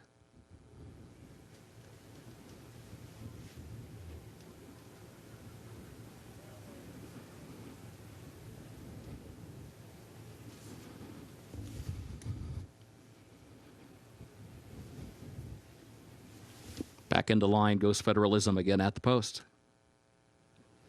And they're off. She's a Tempest.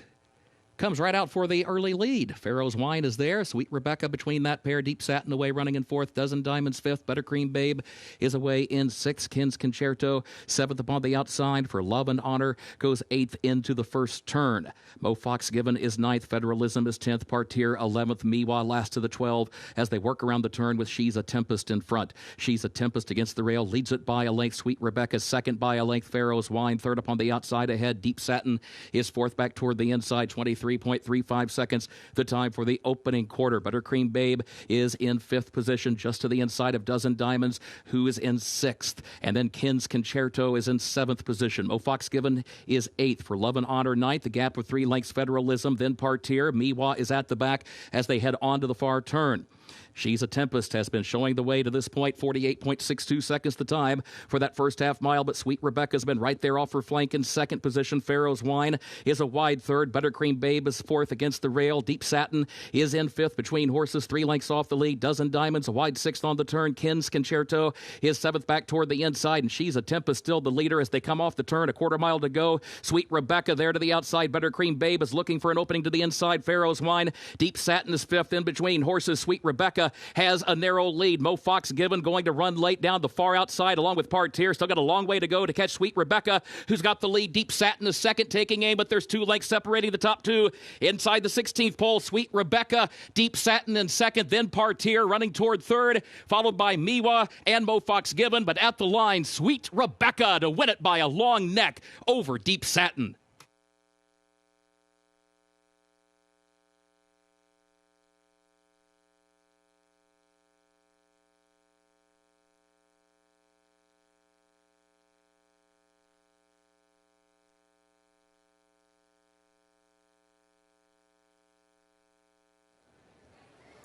Sweet Rebecca with a nice performance here today under jockey Flavien Prat. You could tell that he really wanted to win this race. Obviously, at this point in time, he kind of stuck to the 3 there. They were forwardly placed throughout the majority of the race. And then she developed the lead all alone by herself. The only late challenge that she had was from the number 1, Deep Satin, who was running late, really striding out. But she simply just ran out of time. And I should say that the 8, Sweet Rebecca, was very game on the inside, pinning her ears back and definitely wanting to win this one. And she did in the end. Looks like 8-1 across the finish line for race number 5.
Unofficial results of Keeneland's 5th race. Number 8, Sweet Rebecca, finished first. Number 1, Deep Satin, was second. Number 12, Partir, third. 13, Miwa, fourth. 8, 1, 12, 13, unofficial.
Race 5, results official.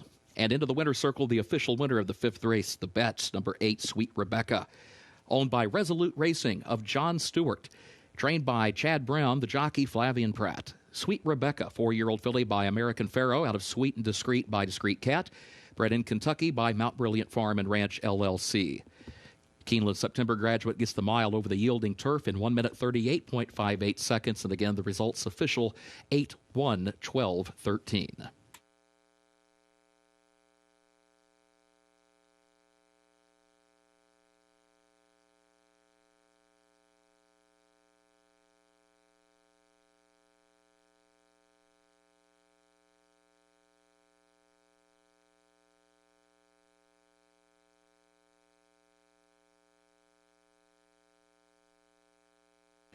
Early pick 5 pays on 5 of 5 with a consolation 4 of 5.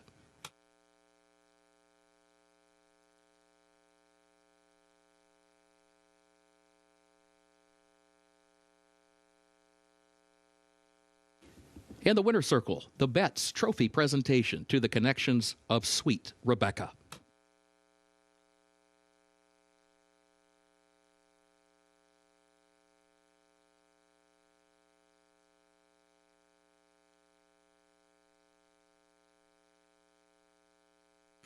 Keeneland 6th race upcoming. Double and pick 3 wagering start of the late pick 5. The main track is sloppy. The turf is yielding. In race 6, scratch number 4, Roman Grace.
With 5 races remaining this spring meet here at Keeneland Racecourse, here's a look at the updated jockey and trainer standings with Flavian Pratt picking up that victory in race number 5 aboard Sweet Rebecca. He moves 1 in front of Luis Saez, 2 in front of Jose Ortiz, and 4 in front of Irad Ortiz Jr., and we've seen no movement at all in the trainer standings with Wesley Ward, Brad Cox, and Brendan Walsh all tied with 9. But we still have 5 races remaining here today at Keeneland Racecourse, which means race number 5 will start the late pick 5, and it'll start with a 7 furlong, the about 7 furlong distance on the Beard course on the main track. And this 6th race, a first level allowance race for fillies and mares 4 and up. The number 8 horse, my top selection, that is Come As You Are for trainer Bill Mott, a filly by City of Lights who's put together strong runs in these longer distance sprint races, 6.5, 7 furlongs, the about 7 furlongs, closer to 7.5 furlongs here at the about 7 furlongs distance at Keeneland. So I think that the added ground will benefit her. She's a filly that has run on and off track in the past, but that was going 2 turns. She's not been a effective 2-turn filly, and obviously that's why they keep her at the 1-turn distance today. She's 9-2 on the board right now, daughter of City of Lights, with Johnny Velasquez in the saddle. Look for her to make up some progress over the course of this race from off the pace here in race number 6. The number 5 horse, Sam's Treasure for Wesley Ward. That could break the tie if the 5 horse gets a win for Wesley Ward in the trainer standings. This is a filly off of a 7-month layoff. She's yet to encounter an off track, but she's a daughter of Munnings. That pedigree works on the off going here today. She should have forward position, and she's a filly that races with Lasix once again here at Keeneland Racecourse. Last we saw her here in her only try at Keeneland, she was second to a really nice filly back in April of last year. So in her final race of the season last year in 2024, she ran at Kentucky Downs, really made no impact on that race back, but comes back fresh here today. The number 5 horse, 4-1, that is Sam's Treasure. And then the number 1 horse, that is Tiarella for Horatio de Paz. She comes in with a maiden score last time out, inside post. She's got to be quick from post position number 1. Can she hang in there at the about 7 furlongs distance today? It's certainly going to be a tougher task for this filly, but she was so impressive last time out up at Aqueduct to draw off and win by 7 lengths. You've got to give her some respect in this race for owner Mike Ryan and Horatio de Paz, with Irad Ortiz Jr. soon to be in the saddle. Pick 5 pool nearing $200,000. Your final pick 5 opportunity of the Keeneland Spring Meet lies ahead in less than 12 minutes. Good luck.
Horses are entering the track for Keeneland's 6th race, the Hermitage Farm, an allowance for fillies and mares age 4 and up. Beard course, about 7 furlongs over the main track, listed sloppy. Scratch the 4, Roman Grace number 4, scratch, double pick 3. It started the late pick 5. Main track is sloppy turf yielding. Post time 6 minutes.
Well, as you can see, the rain has picked back up again here on this rainy on-again, off-again afternoon of racing here at Keeneland Racecourse. Tiz Silver 5-2 opened up as the favorite from that 8-1 morning line.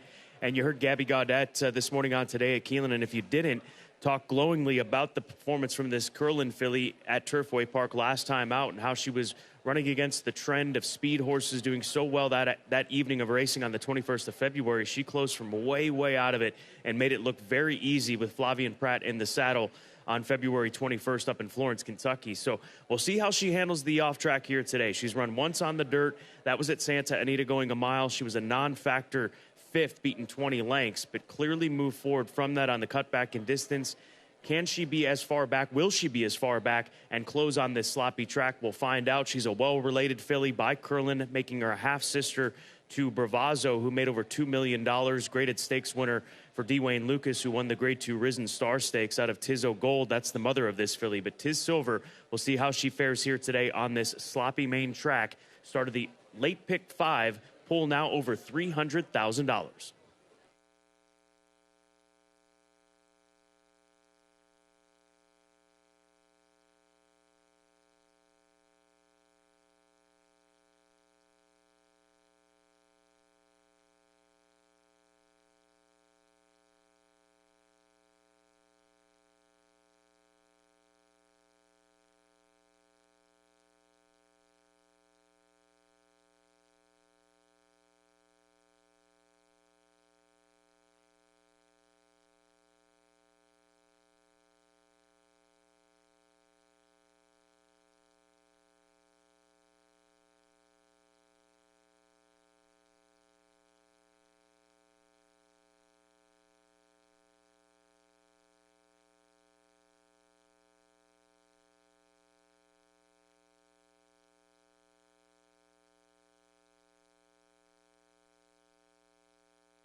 Horses have reached the starting gate for Keeneland's 6th race, the Hermitage Farm, start of the late pick 5.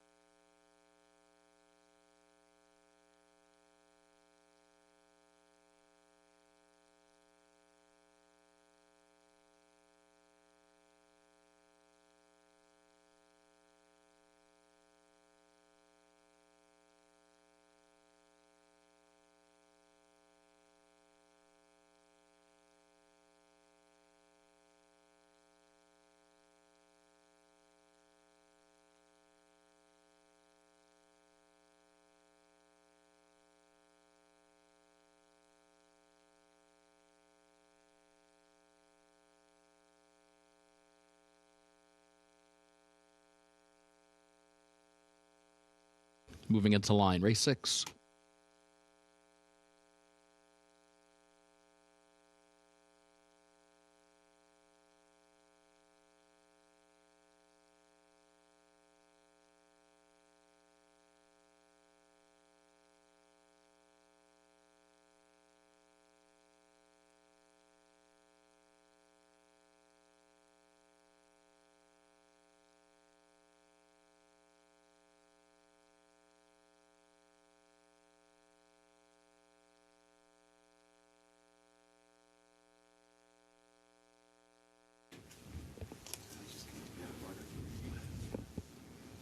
Come As You Are comes forward. Here's Zadorsky.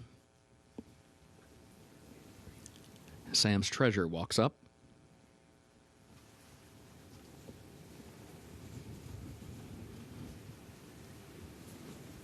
Rye Smile, the last one. Goes in, they're at the post. Problems there for Tiz Silver. Comes out of the gate. Turns up the chute and gets ready to head back to the starting gate.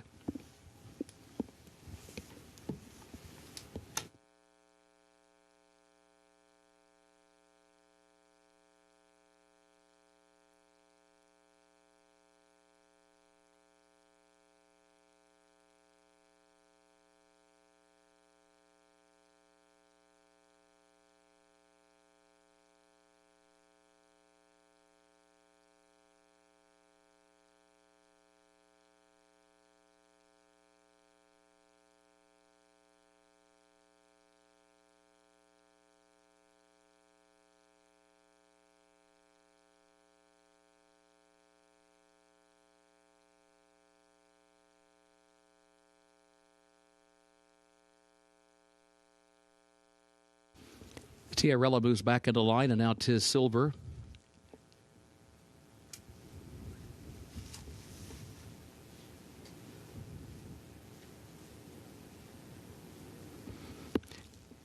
It's cleared to move back in as well. They're at the post.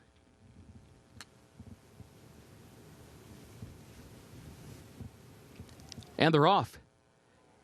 Tiarella for the lead. Rye Smile there to the outside. No what ifs is up close as well. Tiz Silver kicks in now to press the issue as well. Tiarella, Tiz Silver is right alongside. Sam's Treasure moves up into third. No what ifs will go fourth. Rye Smile backs away toward the outside into the 5th position toward the center of the pack. Zadorsky moves up the inside from 6th. Central Avenue is 7th, and Come As You Are is last of the 8. Tiarella has the lead. Tiz Silver is alongside, and next separates the top 2 as they go to the far turn. Then a gap of 2.5 more lengths to No What If. Sam's Treasure between horses. Zadorsky, who moves up against the rail from 5th to 4th to 3rd, within 2 lengths of the lead. They got the opening quarter in 22.36 seconds. On to the far turn they go. Tiarella to the inside. Tiz Silver on the outside. Zadorsky is trying to find an opening against the rail. Starts to squeeze through. Zadorsky, as they move for the top of the stretch, is up to take the lead and takes over and opens up here by 3 lengths as they head off the turn. Sam's Treasure tries to move up from 5th, but is still Rail 6 from the front. Zadorsky, quarter mile out, has the lead, opens up on a widening 5-6 length lead to Tia Relative Silver. Sam's Treasure, No What Ifs on the outside of that group as they move through the final furlong. Come As You Are is a distant sixth. Final furlong for Zadorsky. Zadorsky coming to the 16th pole has the advantage out to 7 lengths back to No What Ifs and Sam's Treasure. It is Zadorsky, Brian Hernandez Jr. with that rail skimming move around the far turn. Zadorsky to win it. No What Ifs was second, Sam's Treasure was third, and Come As You Are was up for fourth.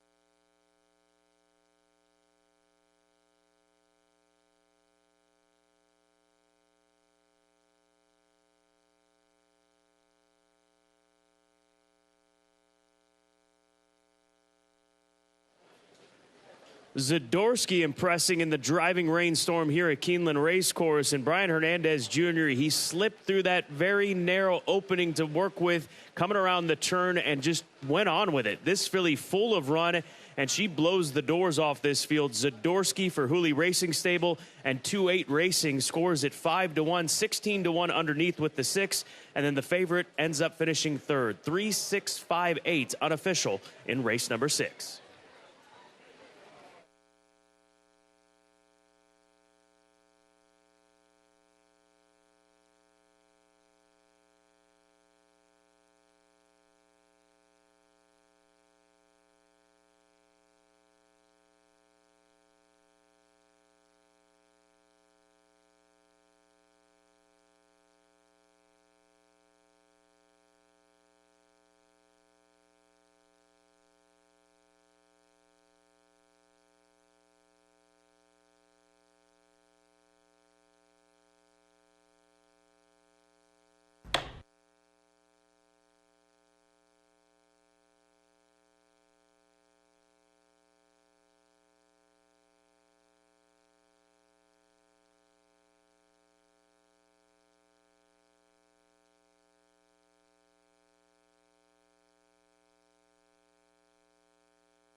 Unofficial results of Keeneland's 6th race. Number 3, Zadorsky was first. Number 6, No What Ifs was second. Number 5, Sam's Treasure third. And number 8, Come As You Are fourth. 3-6-5-8 unofficial.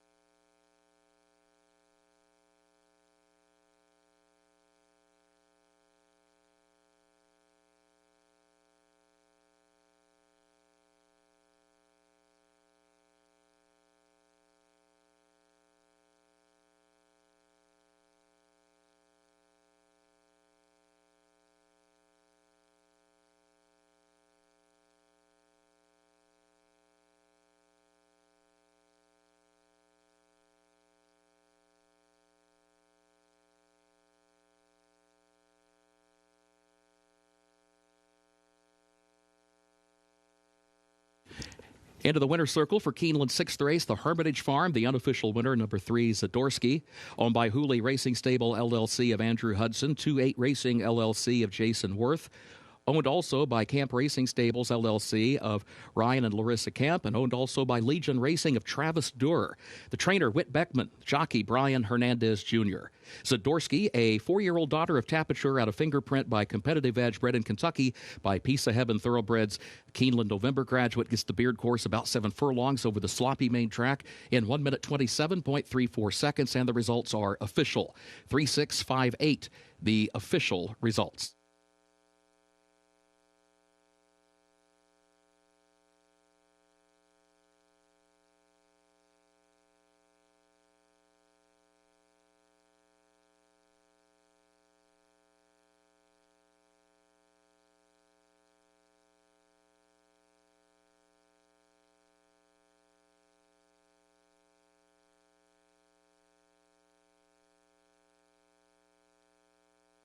In the winner's circle, the trophy presentation for Race 6, the Hermitage Farm, to the connections of Zadorsky.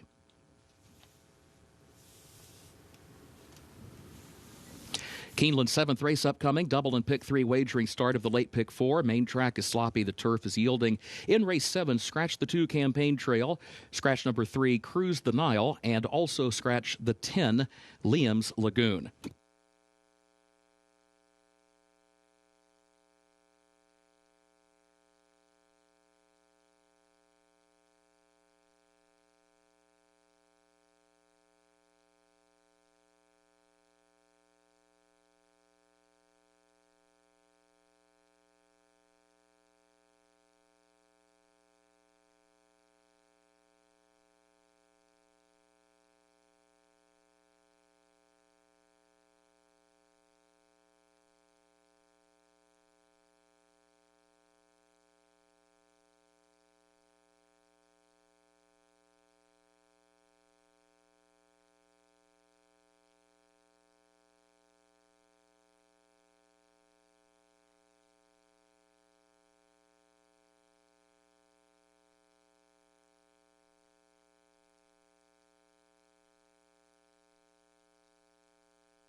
Our final pick 4 opportunity of the meet starts in race number 7. We're 17 minutes to post before the start of that late pick 4, and this race will be on the Sloppy Main Track maiden special weight event for straight 3-year-olds. Just saw a significant shift in the odds from the 7 to the number 4 horse, who's now the 6-5 favorite. But for the time being, when odds first opened up to us in the win wagering, Life's Reward was the favorite. He's 2-1 now. This is a colt by Into Mischief out of that First Dam Beach Walk, making him a full brother to Life is Good, a 4-time Grade 1 winner, Breeders' Cup Dirt Mile winner, that son of Into Mischief, and his younger brother making his debut here today. So he looks phenomenal down in the paddock, given the conditions, keeping a very even tempo, even level about him, I should say. Just his attitude was the word I was searching for. But he's been training down at Payson Park, where trainer Brad Cox kept a number of horses, about 60 horses, if I remember correctly, that he kept down in Payson this winter in Florida, versus taking to fairgrounds and Oaklawn Park, where he would winter and still had horses there. But this horse, part of that string there, and he kept a lot of nice horses at Payson Park. He's worked well down there at Payson, getting ready for this debut here at Keeneland Racecourse, and Flavian Pratt with a big opportunity to extend his lead a little bit further in the jockey standing. So I'm going to go with the full brother to the 4-time Grade 1 winner, Breeders' Cup winner, Life's Reward, as my top selection. The number 4 horse, Don't Worry About Nothin', for Wesley Ward and Breeze Easy, the now 7-5 favorite. This colt is by Munnings. He's had fast workouts between Turfway and recently here at Keeneland. He worked in 59-2. That was a bullet best of 27 on the 12th of April. Followed that up about a week later with a 101-3 workout. So you've got to pay attention to the action on the number 4 horse. We'll see how it settles in the next 15 minutes as to who ends up going off as the favorite, as it's going to come down between the number 4 and the 7. But I thought that you had to respect him, and obviously a lot of folks are, with Don't Worry About Nothing. And then the Rail Colt, another colt by Into Mischief, $800,000 Keeneland September yearling for Resolute Racing, as John Stewart's Resolute Racing looks for a second win on the closing day card. He's got a big pedigree. He's by Into Mischief. He's out of a stakes-winning Blame First Dam. Blame, a phenomenal broodmare sire. And this is a half-brother to a stakes winner by the name of Botanical, who just a couple of springs back was up at Turfway Park winning the Cincinnati Trophy. The Bourbonnette Oaks competed in the Grade 1 Kentucky Oaks. So comes from a good family, not the easiest draw to work with. He's worked quick at Churchill Downs for trainer Mike Maker to ready for his debut. So looking at these 3 first-time starters in a stacked group as far as pedigrees are concerned and future expectations are concerned here in race number 7. 14 minutes away from the start of that final pick 4 of the meet. Over $103,000 currently in the pool. Good luck.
Horses are entering the track for Keeneland's 7th race, the Sierra Farm, maiden special weight, 3-year-olds at 6 furlongs.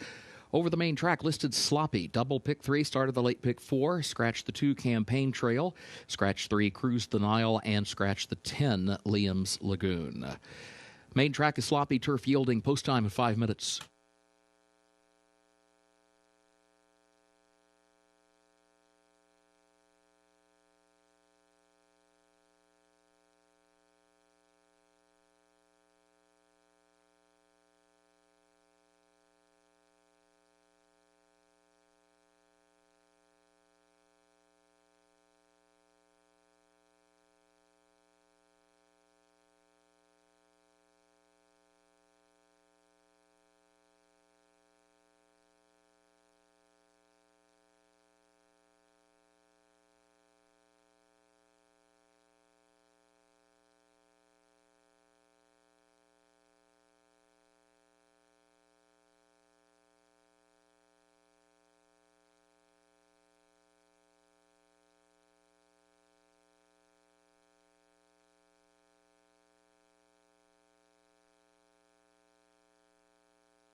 We take you back to Il Cavallino in the Resolute Racing Silks. Luis Saez carrying them for trainer Mike Maker, colt by Into Mischief. And we take you back in time to 2023 at the Keeneland September sale when Il Cavallino was merely hip number 83, a colt by Into Mischief out of the stakes-winning First Dam Daisy, who won the Grade 3 Tempted Stakes. Mentioned a half-brother to Botanical, that multiple stakes winner. Good family here, which includes graded stakes winners like Representing, as well as Smart Bid, a Grade 2 winner on the turf course at Fairgrounds. So from a big family, has a big page, has a big future.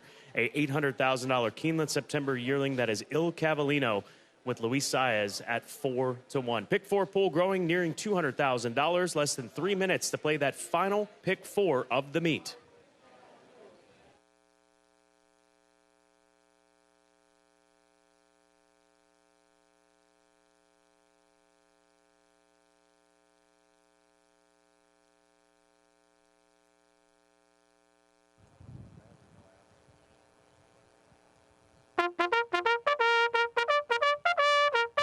Looking ahead to Keeneland's featured 8th race. In the 8th race, scratch number 8, Strikingly Spun. Again, looking ahead to Keeneland's featured 8th race. In the 8th race, scratch number 8, Strikingly Spun.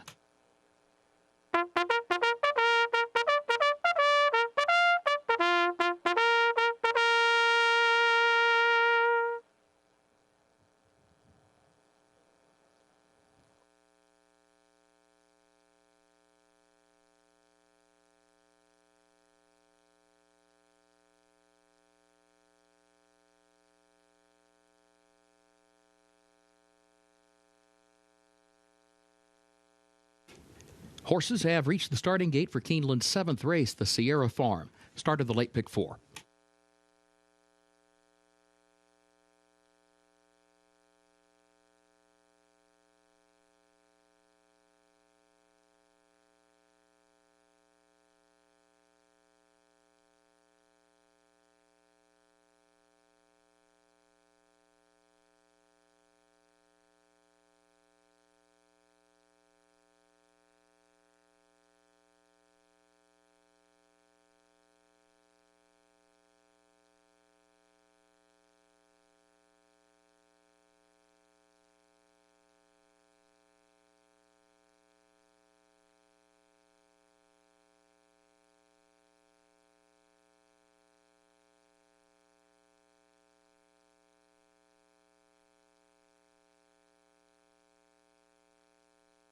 Moving into line, race 7.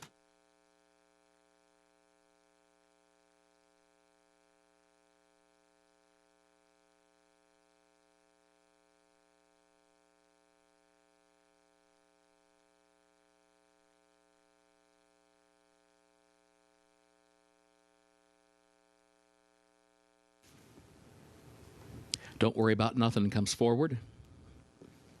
White Whale moves into line. Arthur Jr. Midnight and Finley will be the last one.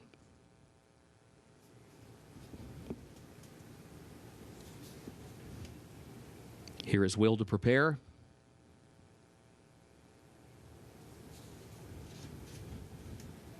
Midnight and Finley comes forward. Goes in, they're at the post. And they're off. White Whale and Arthur Jr. have early speed. Midnight and Finley to the far outside, then Game Runner, followed by Il Cavallino, who kicks in down toward the rail. White Whale to the outside, has a head in front. Here's Il Cavallino up the inside. Arthur Jr. in between that pair, and Midnight and Finley wide and fourth as they go to the far turn. Then a gap of 4 more lengths back to Game Runner, who's 1 lane off the rail into the turn in the 5th position. Don't Worry About Nothing is 6th back toward the inside. Will to Prepare 3 wide in 7th, and Life's Reward is last of the 8th. The opening quarter, 22.28 seconds. Around the turn they go, and here's Arthur Jr. with a head in front. White Whale, and then Il Cavallino back toward the inside. Midnight and Finley is in 4th, and still 3 lengths off that front trio. There's a quarter mile to go. Il Cavallino fights back to the inside for a narrow lead. Arthur Jr. alongside. White Whale joins them from 3rd up on the outside. Will to Prepare out in the center of the track with Life's Reward. Life's Reward is working toward the grandstand side. There's also a late run from Don't Worry About Nothing, but White Whale is the leader. White Whale, here comes Life's Reward along with Will to Prepare. Will to Prepare's taking the lead. Life's Reward is 2nd. Will to Prepare, Life's Reward. Will to Prepare to win it. Life's Reward 2nd. White Whale was across the line 3rd. Don't Worry About Nothing was 4th.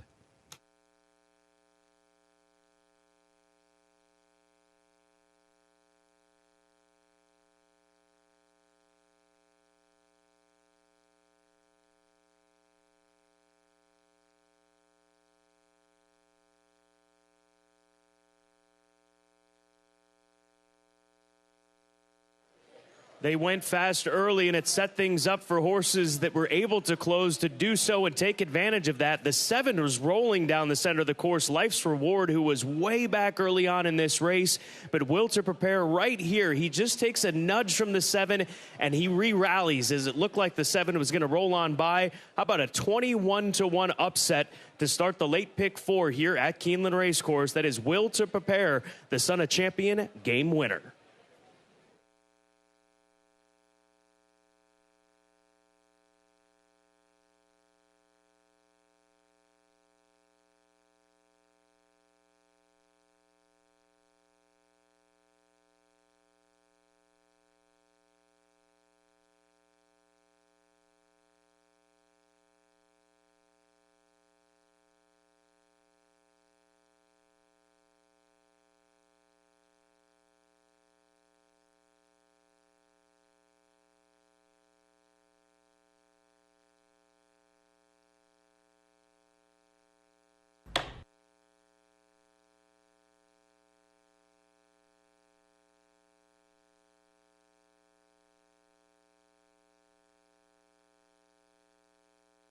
Unofficial results of Keeneland's 7th race. Number 6, Will to Prepare, was 1st. Number 7, Life's Reward, was 2nd. Number 9, White Whale, 3rd. Number 4, Don't Worry About Nothing, was 4th. 6-7-9-4 unofficial.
Into the winner's circle for Keeneland's 7th race, the Sierra Farm, the unofficial winner, number 6, Will to Prepare, owned by Belladonna Racing LLC of Portia Brooks, Twin Brook Stables of Bruce Fenimore, Griffin Thoroughbred Stables of Craig and Lori Griffin, owned also by Woodford Racing LLC of William S. Ferris Jr., BCWT Limited of Barbara Weber, and also Taylor Creek of Hunter Rankin, the trainer Cherie DeVoe, the jockey Jose Ortiz. Will to Prepare, a 3-year-old son of game winner out of Hesse's Girl by Giants Causeway. The winner bred in Kentucky by Farfellow Farms Limited. Keeneland September graduate gets the 6 furlongs in 1 minute 10.74 seconds over the sloppy main track. Results are official for race 7. 6-7-9-4, the official results.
In the winner's circle, the trophy presentation for race 7, the Sierra Farm, to the connections of Will to Prepare.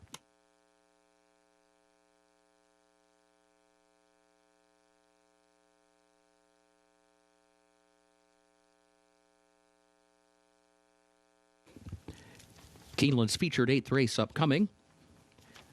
63rd running of the Bewitch, presented by Keeneland Sales, Grade 3.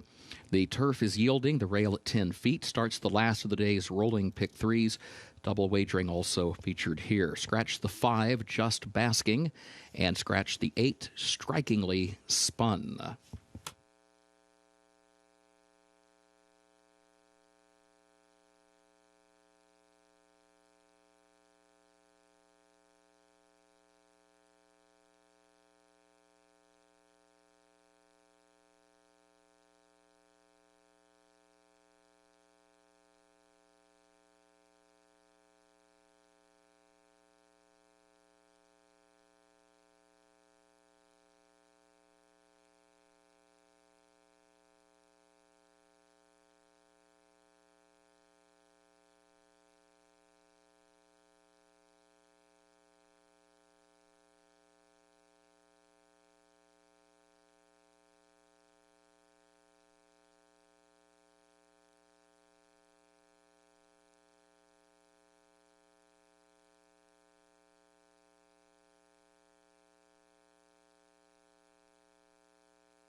Following race number 7, we see that Jose Ortiz in the jockey standings now moves into a tie for second with Luis Saez with a few races left. 3 races left on the card. Flavien Prat with a 1-win advantage and no movement whatsoever in the trainer standings here today on closing day. We came into the afternoon with a 3-way tie. It remains a 3-way tie between Wesley, Brad, and Brendan. We move on to our featured event on closing day, the Grade 3 Bewitched, presented by Keeneland Sales. There is a scratch of the number 5 horse, Just Basking, and a late scratch of Strikingly Spun, the number 8 horse. The 3 is the current 9-5 favorite. As the morning line suggested, that is Forever After All. I'm going to take a shot with Eternal Silence for Morglair Stud and trainer Christophe Clement. That's the filly we see on the screen right here. Mare, rather, 5-year-old daughter of Warfront, who's a 2-time winner. 1 win coming in Ireland, 1 win here in the United States. And last time out in the Grade 2 Hillsborough, she just maybe was a little bit too aggressive. Didn't have as much finish, albeit though, considering she was jumping up in class out of an allowance race. I think that the added distance really could benefit this 5-year-old daughter of Warfront. She kept phenomenal company over in Ireland when she started off her career. She was Group 1 placed in multiple races, Group 1 placed in the Morglair Stud Stakes, Group 3 placed in the Newtown Enter Stud Irish EBF Stakes back in 2022. As a 3-year-old, she ran in the Group 1 1,000 Guineas in Ireland. She won in a race by 11 lengths at Naas back in June of 2023 before coming here to the U.S. And she got her first start here in the U.S. at Keeneland with Jesse Harrington, finished 6th going a mile, but she's added distance. They've added distance to her races since then at 1 1/8. And she won, beat a filly named Mrs. Astor at the Belmont at Aqueduct meet in July. Mrs. Astor came out of there to put on several very top-level displays on the West Coast at Santa Anita for trainer Jonathan Thomas. So you've got to respect that form from Belmont back in the summer. And then in the Hillsborough, she ended up finishing 4th. But if Joel Rosario can get her to relax and have something left going 1.5 miles, which is key to any 1.5 mile race, I think that she can put together a very strong showing here today in our Bewitched Stakes presented by Keeneland Sales.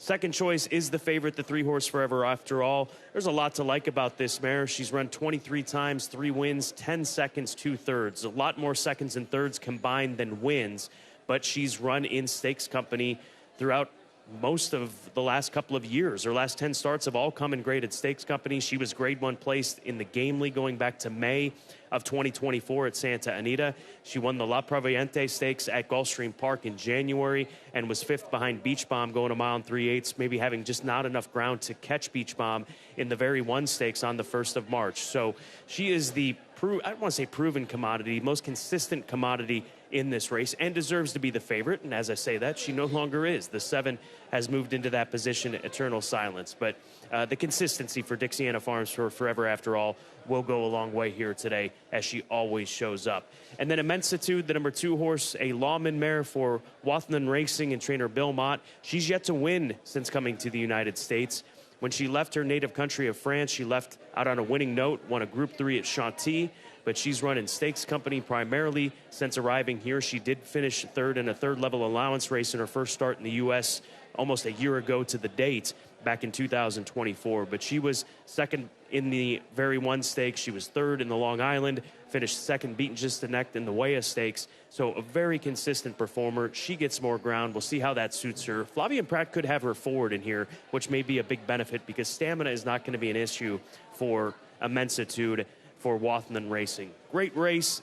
Here is our featured event, final stakes race of the meet. We still have 3 races to come on closing day with a 10-race card. So with that, race number 8 will start the final pick 3 opportunity of the spring meet here at Keeneland.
horses are entering the track for Keeneland's 8th and featured race, 63rd running of the Bewitch, presented by Keeneland Sales, a Grade 3 stakes for fillies and mares age 4 and up at 1.5 miles on the yielding turf, rail at 10 feet.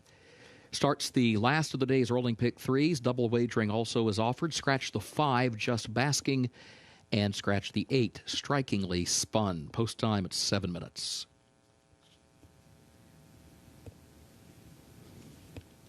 Number 1 is Dazzlin' Dictator, owned by Ann Harrison and Renata Hendrickson, trained by Rodolphe Brisset, Luan Machado, the jockey. 2, Immensitude, owned by Wathnan Racing of Tamim Ben Hamad Al Thani, trained by Bill Mott, the jockey, Flavian Pratt. 3, Forever After All, owned by the Dixiana Farms LLC of William Shively, trained by Brendan Walsh, the jockey, Irad Ortiz Jr. 4, Sand and Sea, owned by James S. Karp, trained by Riley Mott, John Velasquez to ride.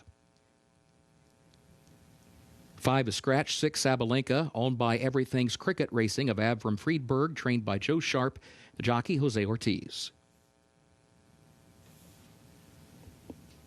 7, Eternal Silence, owned by the Moegler Stud Farm Limited of Eva Bucher Hefner, trained by Christophe Clement, jockey, Joel Rosario. 8 is Scratch. 9, You Know Nothing, owned by Robert Shell Evans, trained by Christophe Clement, the jockey, Florent Giroux. Post time 6 minutes.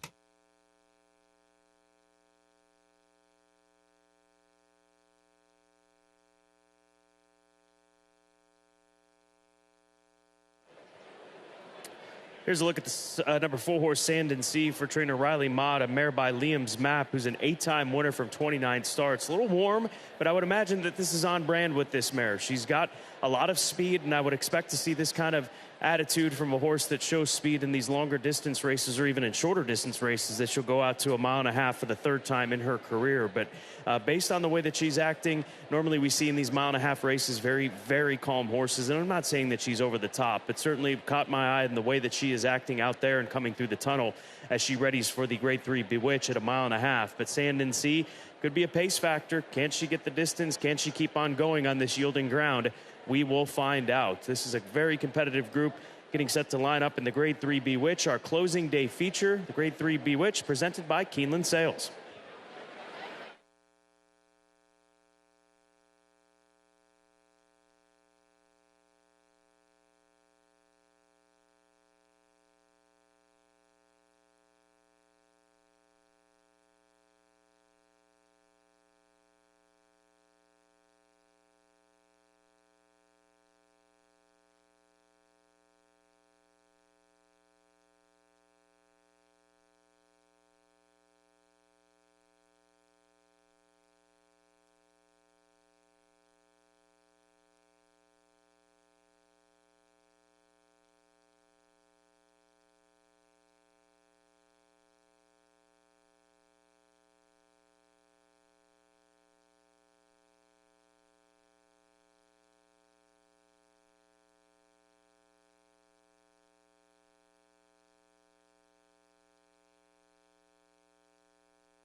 The horses have reached the starting gate for Keeneland's 8th and featured race, 63rd running of the Bewitch, presented by Keeneland Sales, Grade 3.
Moving into line, race 8.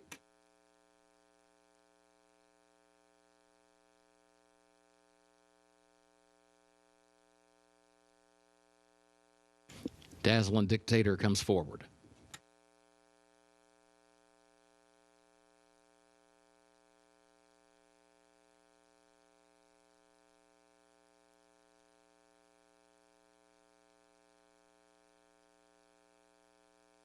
Immensitude, Now Forever After All. Sand and Sea. Sabalenka, 2 more to load. Eternal Silence. You Know Nothing, the last one. Going in. At the post. And they're off. In the Bewitch, presented by Keeneland Sales. There goes Immensitude. Immensitude goes out for the lead. Dazzling Dictator, though, moves up and now takes the lead as they move on to the turn. And Dazzling Dictator from the inside starting spot will have the advantage. Dazzling Dictator by 3/4 of a length. Immensitude between horses, second to half length. Sand and Sea moves to the far outside. In third, Forever After All, content to drop back toward the inside and save some ground in fourth here early on, just over 3 lengths from the front. Then Eternal Silence and Sabalenka, break of nearly 5 more lengths back to You Know Nothing. Moving to the top of the stretch for the first time, Dazzling Dictator has a narrow lead to the inside of Sand and Sea, who's right there to the outside. Immensitude travels in the third position. 24.32 seconds was the time for the opening quarter. Then Forever After All, outward from the rail and fourth ahead. Eternal Silence, pretty keen to go on, moves up to the inside and takes over the fourth position, 3 lengths off the lead with 1 circuit to go. And then a gap of 6 more lengths back to Sabalenka, 2.5 back of that one. You Know Nothing is last. It was 49.41 seconds for the opening half mile. Moving back into the turn once again, Dazzling Dictator and Sand and Sea go 1-2.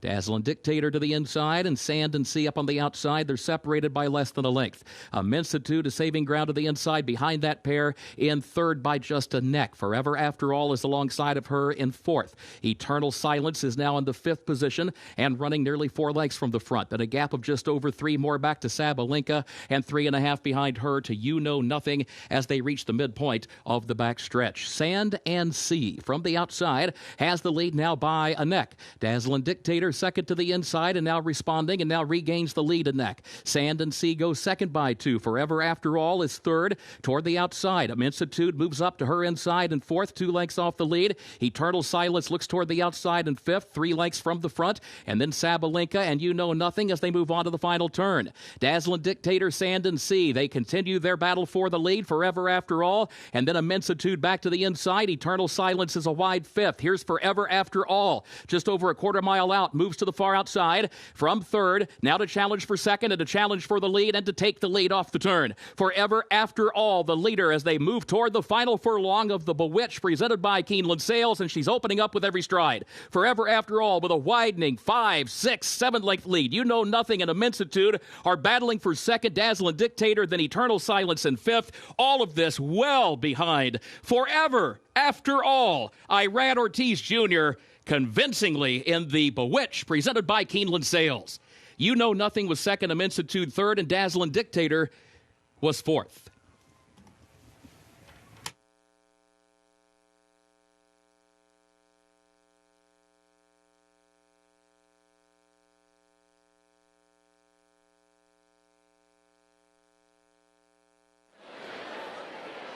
Look how motionless Irad Ortiz Jr. is in the saddle as he turns for home. She just drug him to the front. The two fillies were coming back to him. That were out in front of him, and he just guided her around those two fillies. Then he asked her, and she opens up and dominates here in the Grade 3 Bewitch presented by Keeneland Sales. One of the most dominant efforts that we have seen this spring here at Keeneland Racecourse comes by way of Forever After All.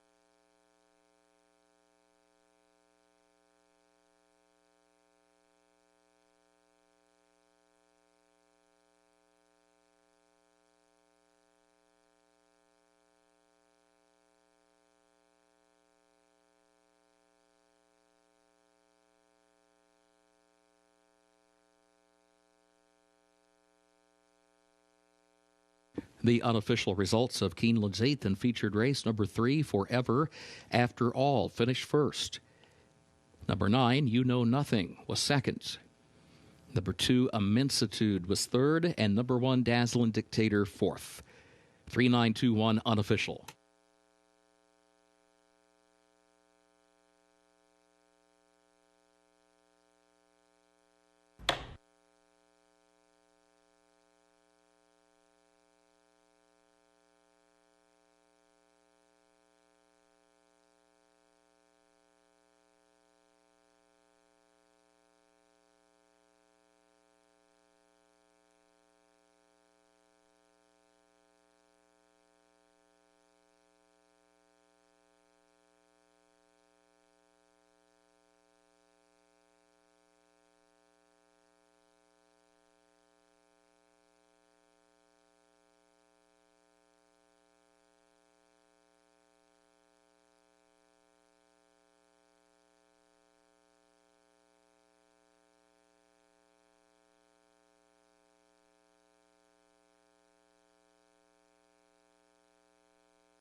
Moving into the winner's circle for Keeneland's 8th and featured race, 63rd running of the Bewitch, presented by Keeneland Sales, Grade 3, Number 3, Forever After All, owned by the Dixiana Farms LLC of William Shively, trained by Brendan Walsh, the jockey, Irad Ortiz Jr. Forever After All, a 6-year-old daughter of Connect out of Julia Tuttle by Giants Causeway.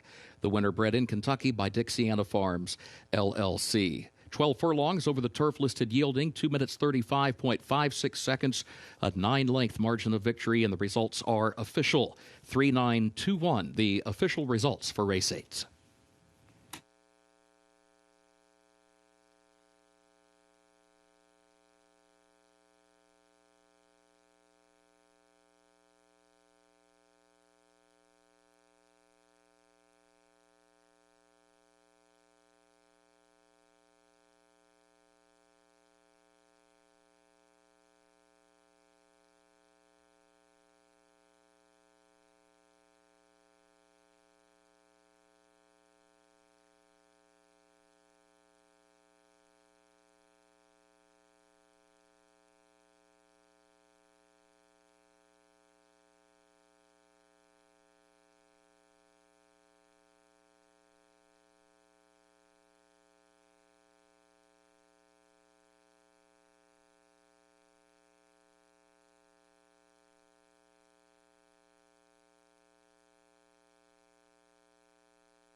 In the winner's circle, the trophy presentation for the Bewitch, presented by Keeneland Sales, Tony Lacey, Vice President of Sales, and Cormac Brannick, Senior Director of Sales Operations for Keeneland, make the presentation of the trophy to the connections of Forever After All.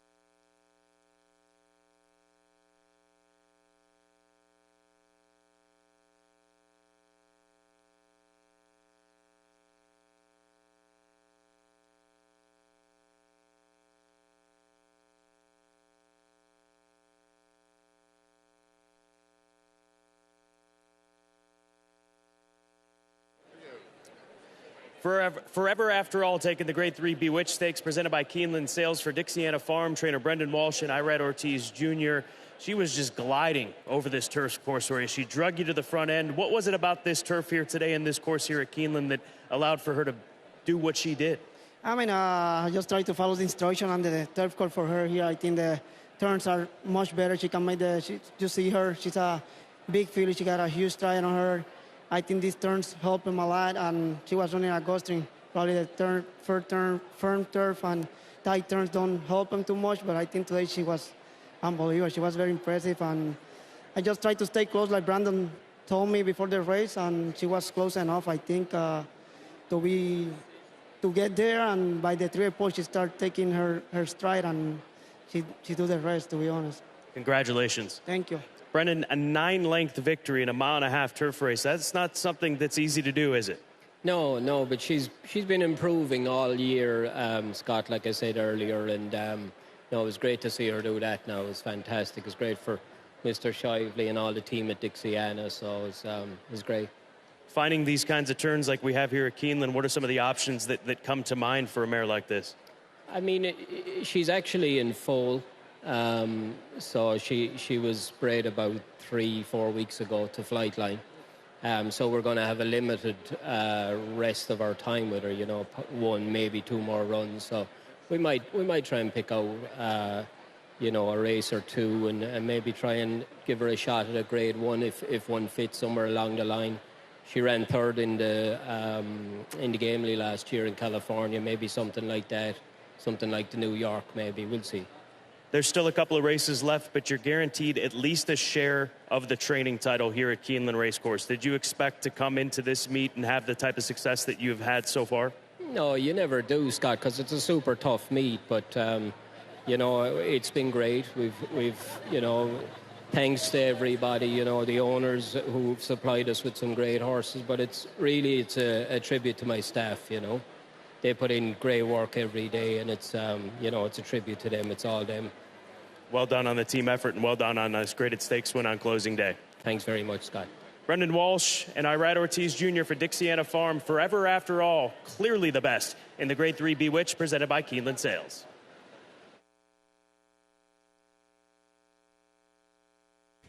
Thank you, Scott. Keeneland's 9th race upcoming. Main track is listed sloppy. Race 9 will start the last of the day's rolling doubles. In this 9th race, a reminder that jockey for number 8, Go Emmy, is Mario Gutierrez.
We finally have that movement in the trainer standings as Brendan Walsh, following that win in the Bewitch presented by Keeneland Sales, is now one in front. He's got one more opportunity to pick up another win in the nightcap. He's got Samud in race number 10. Brad Cox has an opportunity to tie Brendan Walsh, as he will have the likely favorite Tickled Quist in the nightcap.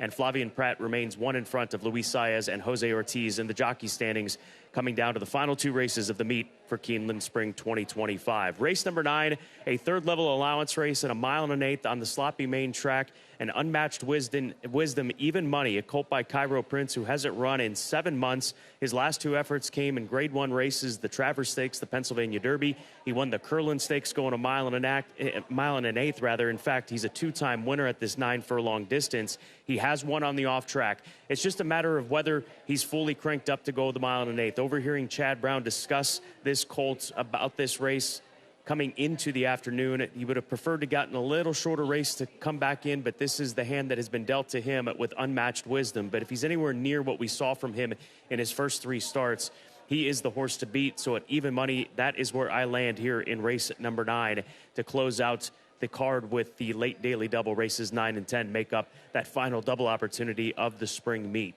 Bourbon Resolve, the number 3 horse. He's got course form here at Keeneland. He's yet to win at the 1 1/8 distance, but he does have a recent race. He ran in January at Gulfstream in the Grade 3 Fred Hooper. That race was too quick for him. He couldn't keep up, but this will be a better situation for him, clearly, at odds of 7-1. And then the outside runner, WNL, the number 9 horse, another horse with course form here at Keeneland. He's 2 for 3 at the 1 1/8 distance. It's been a long time for him, but he comes in with some very fast workouts at Payson Park in Florida and over at Churchill Downs for his new trainer, Bill Mott. Good race coming up. Late double starts in less than 8 minutes as they're getting set to come out for a post parade. Good luck.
The horses are entering the track for Keeneland's 9th race, the Runnymede allowance optional claiming race for a price of $100,000.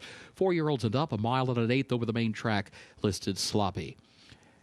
This will start the last of the day's rolling doubles. A reminder, the jockey for number 8, Go Emmy, is Mario Gutierrez. Post time at 5 minutes.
Black Powder, the number 7 horse, is getting some support here to make him the co-second choice behind the favorite Unmatched Wisdom. We've got 3 horses sitting at 6-1 currently on the board. If you take a look at the tote board, the 2, the 9, and this number 7 horse. And Black Powder, he's got an off-track win. That came in the mud at Oaklawn at the beginning of January of this year. He followed that up with a good second-place finish going a mile and an eighth. And then last time out was in just too deep as far as the competition in a restricted stakes race, the American Pharoah, back on Arkansas Derby weekend at Oaklawn Park. But if he can have forward position, that seems to be the key. He needs to sit forward, and he can see out the trip. And if there's a rider that you would love to have to get a horse into a race, would be Luis Saez, amongst a number of top-level riders that we have here at Keeneland Racecourse. But the support that he's getting, certainly making him a contender in here with the off-track form and the ability at a mile and an eighth. That is Black Powder for trainer Mike Maker, son of Gunrunner, a Keeneland September sale grad from 2021 of $170,000. Just 3 minutes to post. Race number 9, again, starts the final daily double opportunity of the meet. And there's a look at Unmatched Wisdom on the comeback, still sitting at odds of even money. Good luck in race number 9.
Horses have reached the starting gate for Keeneland's 9th race, the Runnymede.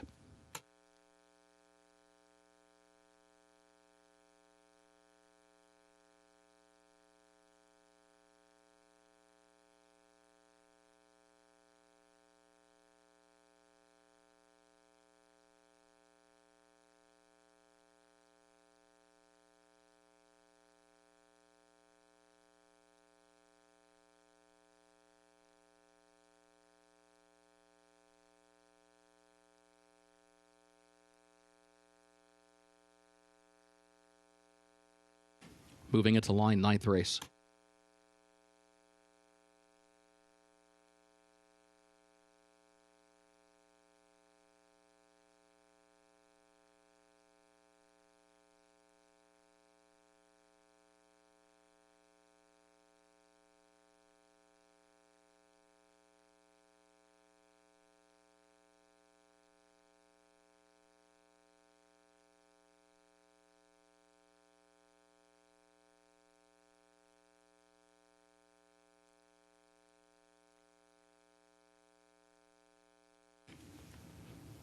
Bourbon Resolve and Black Powder come forward.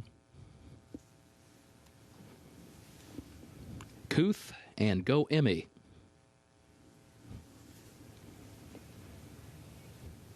WNL, the last one, walks up. Goes in, they're at the post. And they're off. Unmatched Wisdom from the inside. Here's Kuth from the outside coming forward. Unmatched Wisdom has the lead, though. Kuth will go second, followed by Will Take It down to the inside in third. WNL moves up in fourth as they head onto the first turn. Unmatched Wisdom, the leader. Unmatched Wisdom against the rail from that inside starting spot, leads it by a length and a half around the first turn. Kuth outward from the rail goes second, 3/4 of a length. Will Take It his third, 3/4 of a length. WNL, 3 lanes off the rail, moves up into fourth, outside of Bourbon Resolve between horses in fifth. Rambo Approved is sixth. Black Powder is seventh. Hurry Hurry is eighth. And Go Emmy is last of the 9. The opening quarter went in 23.76 seconds. Unmatched Wisdom, the leader. Unmatched Wisdom shows the way by a length and a half up the backstretch. Kuth his second, 3/4 of a length. And then Will Take It his third, 3/4 of a length. WNL fourth on the far outside. Bourbon Resolve just to his inside. And then comes Rambo Approved. Black Powder, who is running 7 lengths off the lead. A gap of 5 more. Back to Hurry Hurry, and nearly 5 back of that one to Go Emmy. The first half mile in 47.43 seconds. Unmatched Wisdom, the leader. Unmatched Wisdom leading Kuth by a length and a half. Will Take It toward the inside. His third, a length and a half. WNL is next, outside of Bourbon Resolve, who's fifth, still 5 lengths off the lead. Black Powder on the outside is still running 6 from the front. Unmatched Wisdom, the leader, as they come toward the quarter pole. Will Take It takes to the outside, trying to reel in Unmatched Wisdom. Here's Will Take It trying to draw alongside the leader. Then there's a gap of 5 more lengths back to Black Powder in third. They're moving into the final furlong. Unmatched Wisdom responding to the challenge, opens back up by 2 lengths. Will Take It second by 5. Black Powder third, 16th to go. Unmatched Wisdom in front, has the lead by nearly 3 lengths. Unmatched Wisdom, Flavian Pratt, for his second win of the day. And then it was Will Take It home second, followed by Black Powder a distant third, and Hurry Hurry got up in time for fourth.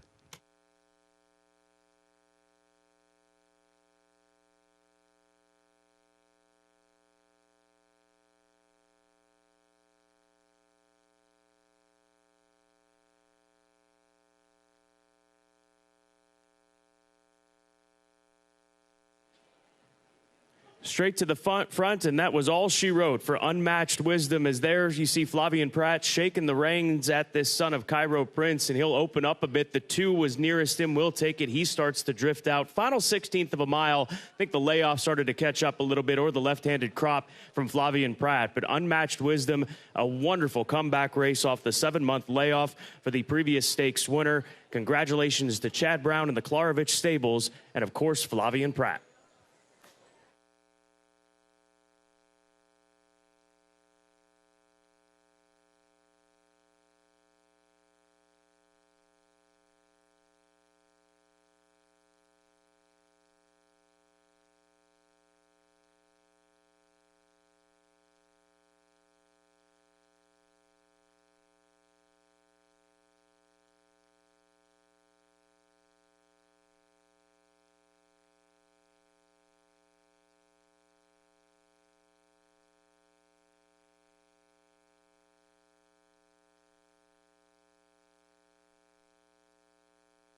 Unofficial results of Keeneland's 9th race. Number 1, Unmatched Wisdom, finished first. Number 2, Will Take It, was second. Number 7, Black Powder, third. And number 6, Hurry Hurry, was fourth. 1, 2, 7, 6, unofficial.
In the winner's circle for Keeneland's ninth race, the running meet, number 1, Unmatched Wisdom, owned by the Klarovich Stables Incorporated of Seth Klarman, trained by Chad Brown, ridden by Flavian Pratt. 2 wins today for that trainer-jockey combination. Flavian Pratt clinching the Keeneland Spring Meet riding title with this win aboard Unmatched Wisdom, a 4-year-old son of Cairo Prince out of Glide On by Pure Prize, bred in Kentucky by the estate of Harvey Clark. Bred also by Paul Braverman, Sebastian Murat, and others. The Keeneland September graduate gets the 1 1/8 over the sloppy main track, 1 minute 48.6 seconds.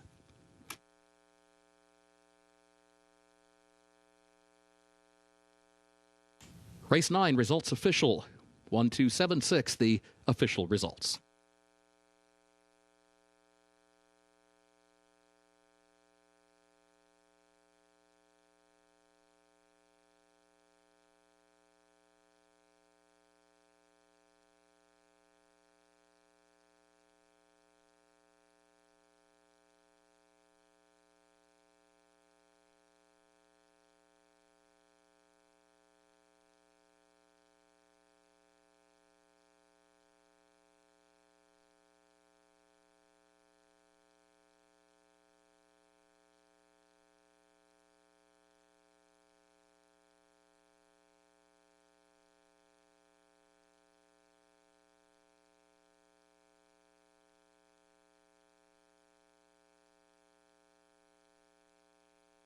In the winner's circle, the Running Mead Trophy presentation to the connections of Unmatched Wisdom.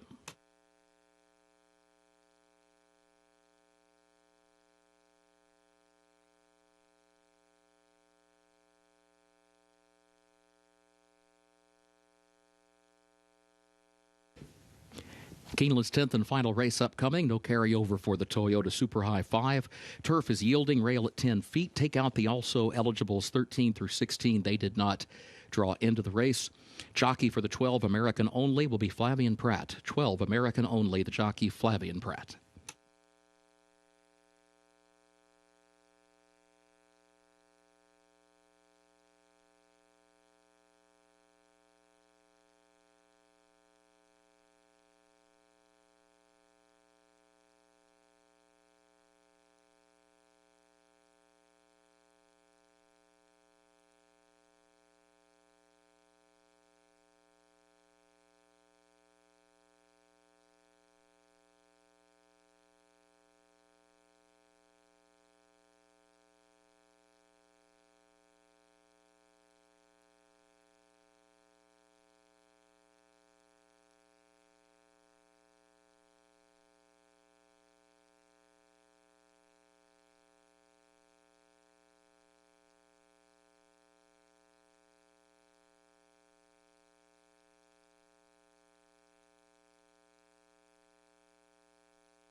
With one race left this spring meet here at Keeneland Racecourse, Flavien Prat has wrapped up the jockey title. So congratulations to Flavien Prat and his family for pulling off this win and coming with a flurry here in the final week. So he's 2 in front. He cannot be matched as far as the win total, regardless of the outcome in race number 10. Now, as far as the trainer standings are concerned, Brad Cox can tie Brendan Walsh, or Brendan can move 2 clear, because they each are represented in race number 10, and they both have the favorites in this upcoming 10th race, which is our final Toyota Super High 5 race of the spring meet.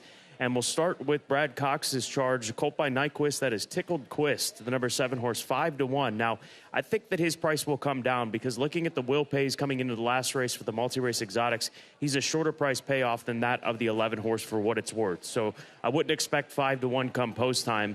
And Tickled Quist, a colt that was purchased for $435,000 a few years back at the Keeneland September sale, has really blossomed since moving over to the turf in his last 2 starts down at Fairgrounds in February and March. And last time out on the 21st of February, he set the pace that it was eventually collared by English Channel, who we saw win last weekend here at Keeneland for trainer Wayne Catalano and owner Greg Biesinger. So comes out of a live race, and we'll see if that live race nature of that event that he just competed in will come to life here in the 10th and final. So 5-1 on the board. That's the direction I go with, as impressed as I was with English Channel's performance last weekend, the horse that just beat him in that maiden special weight. The 11 Samud for Shadwell and Brendan Walsh, well-bred colt by Kitten's Joy out of the Grade 1 winner, Lahu Dude. Second on debut at turf weight on the synthetic. Came rallying from off the pace to nearly get there on debut. And at odds of 5-2, moves over to the grass. His mother, a stakes winner, Grade 1 winner on turf. It's a big family. He's a half-brother to stakes winners, a half-brother to 5 on their turf winners. So a lot of expectations with this colt, especially with that strong debut performance, as Samud sits at 5-2. And then the number 1 horse that is ambitiously for Cherie DeVoe. He debuted, made up some lengths and positions over the course of his debut effort to finish 7th, beaten 4 1/4, and that was after breaking 9th and settling back to 10th. But Cherie DeVoe's second time out, that's always an easy angle to lean on for the Cherie DeVoe barn. 7-1 on this colt. She's 17% on the win end, with horses making their second career start. So Irad jumps into the saddle here this afternoon of Ambitiously, looking to give the stallion collected another winner today, having sired Forever After All. Or, excuse me, that was Connect. This is Collected. My apologies. But nonetheless, this horse should move forward in start 2 of his career. 13 minutes to post. Race number 10 at Keeneland. Once again, our final opportunity this spring for a $1 Toyota Super High 5 wager here at Keeneland. Good luck.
Horses are entering the track for Keeneland's 10th and final race, the Woodstock. Maiden special weight for 3-year-olds and up, 1 mile and a 16th over the turf, listed yielding rail at 10 feet. Take out the also eligibles 13 through 16. They did not draw into the race. Jockey for the 12, American only, will be Flavian Pratt. Post time in 5 minutes.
Taking a look at the 8-horse Operation Sunrise for Godolphin and trainer Bill Mott with Junior Alvarado in the saddle. This is a horse making his debut here this afternoon. He's a colt by Warfront, comes from a beautiful Godolphin family, which includes his mother, Sharuk, who was a 5-time winner from 15 starts, made over $658,000. She actually beat the boys in round 1 of the Al Maktoum Challenge Group 2 at Meydan back in 2014 on the synthetic track during the synthetic track era over in Dubai at Meydan. And she's been a very productive broodmare. She's the mother of Antoinette, the half-sister to this colt, daughter of Hardspun, who won the Saratoga Oaks, won the Grade 3 Very 1. Took her a couple of starts to break her maiden, but she ran well on debut for trainer Bill Mott. She was only beaten a length and a quarter at Belmont. This is going back to 2019, but looking at pedigree and family patterns, could be one ready to fire a big one here on debut in this very competitive group, in which we'll line up in less than 3 minutes to close out the spring meet. Again, your last opportunity to play the $1 Toyota Super High Five in the spring here at Keeneland Racecourse. Good luck.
Horses have reached the starting gate for Keeneland's 10th and final race, the Woodstock.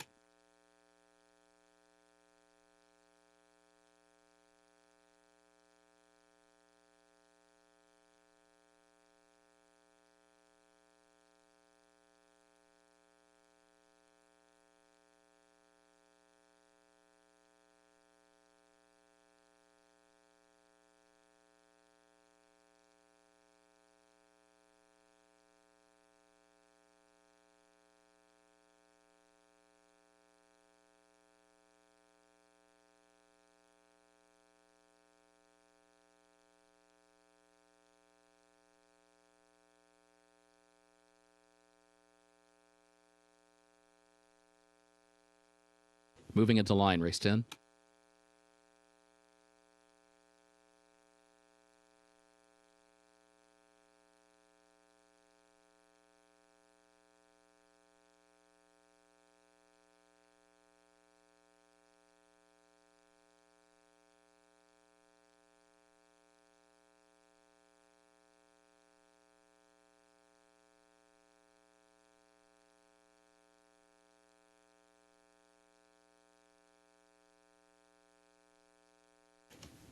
Stormy Passage and Finn McSorley come forward, along with Samud. Here is Mr. Colossal.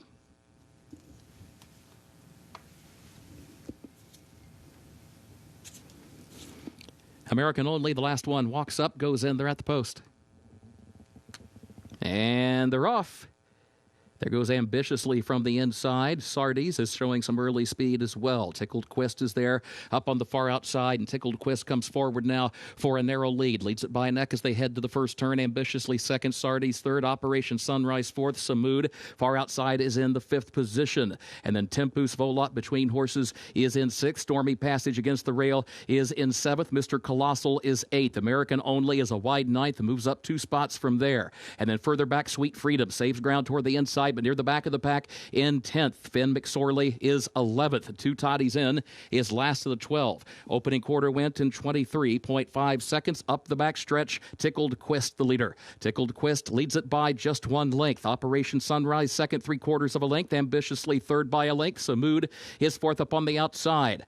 And then Tempus Volat is fifth in between horses, followed by Sardes to the inside, who moves up 1 spot from sixth, still 5 lengths off the lead. American Only is wide to the far turn, then Mr. Colossal and Stormy Passage. 49.93 seconds the time for the opening half mile. Tickled Quest against the rail, joined by Operation Sunrise. Samud is there on the far outside. A length separates the top 3. Ambitiously is fourth toward the inside. Sardes is fifth and still 5 lengths from the front. As they turn for home, Tempus Volat has 6 lengths to make up. Tickled Quest the leader. Samud trying to move up on the outside from second, 1/4 mile to go. Ambitiously is in third. Operation Sunrise has lost ground back to fourth. And then Sardes. Here is Samud alongside of Tickled Quest. Ambitiously to the inside. Then Sardes in fourth. Tempus Volat is fifth on the far outside. Into the final furlong. Tickled Quest opens up 2-3 lengths to the good. Back to Samud. And then Sardes and Tempus Volat. It is Tickled Quest. Florent Giroux aboard Tickled Quest to win the finale.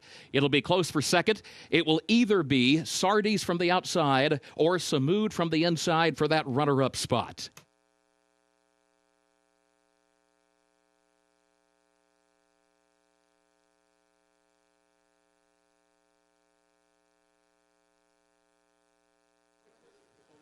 Perfect front-end ride by Florent Giroux on Tickled Quest. Got this horse to the front end, slowed things down. You can see the fractions were not swift, and that allowed for him to have plenty left in the tank. As the favorite, or second choice rather, Samud came to him. He kicked clear. And Brad Cox is going to now share the trainer title with Brendan Walsh following this victory for spring of 2025. Congratulations to Brad Cox as he closes out the meet with a win via Tickled Quest.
Unofficial results of Keeneland's 10th and final race.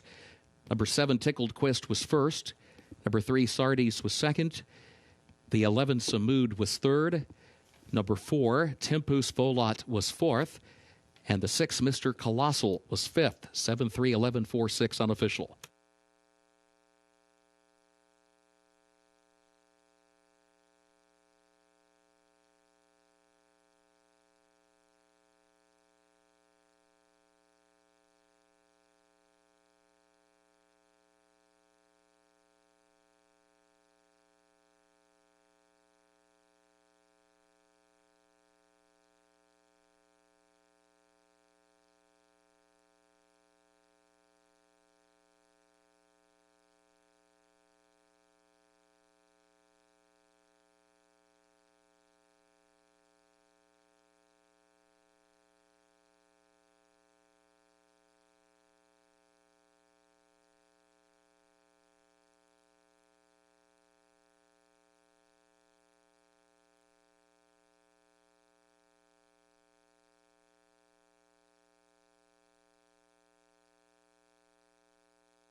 Into the winner's circle for Keeneland's 10th and final race, the Woodstock, number 7, Tickled Quest. Owned by the Novogratz Racing Stables Incorporated of Joseph Novogratz, trained by Brad Cox, Florent Giroux, the jockey.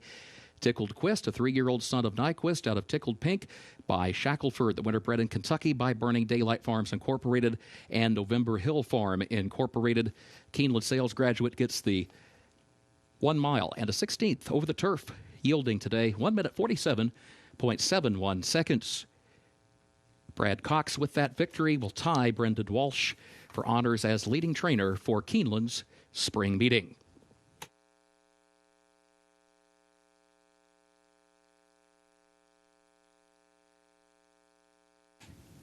Race 10 results official.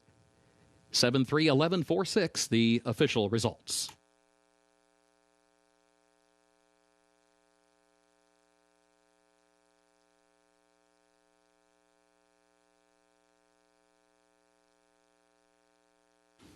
In the winner's circle, the trophy presentation for Race 10, the Woodstock to the connections of Tickled Quest.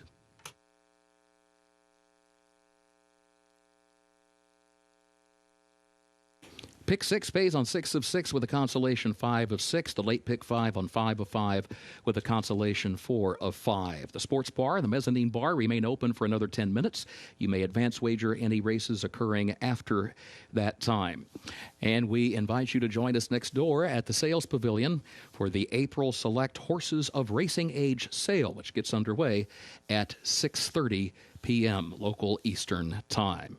For now, on behalf of Keeneland, thank you and good evening.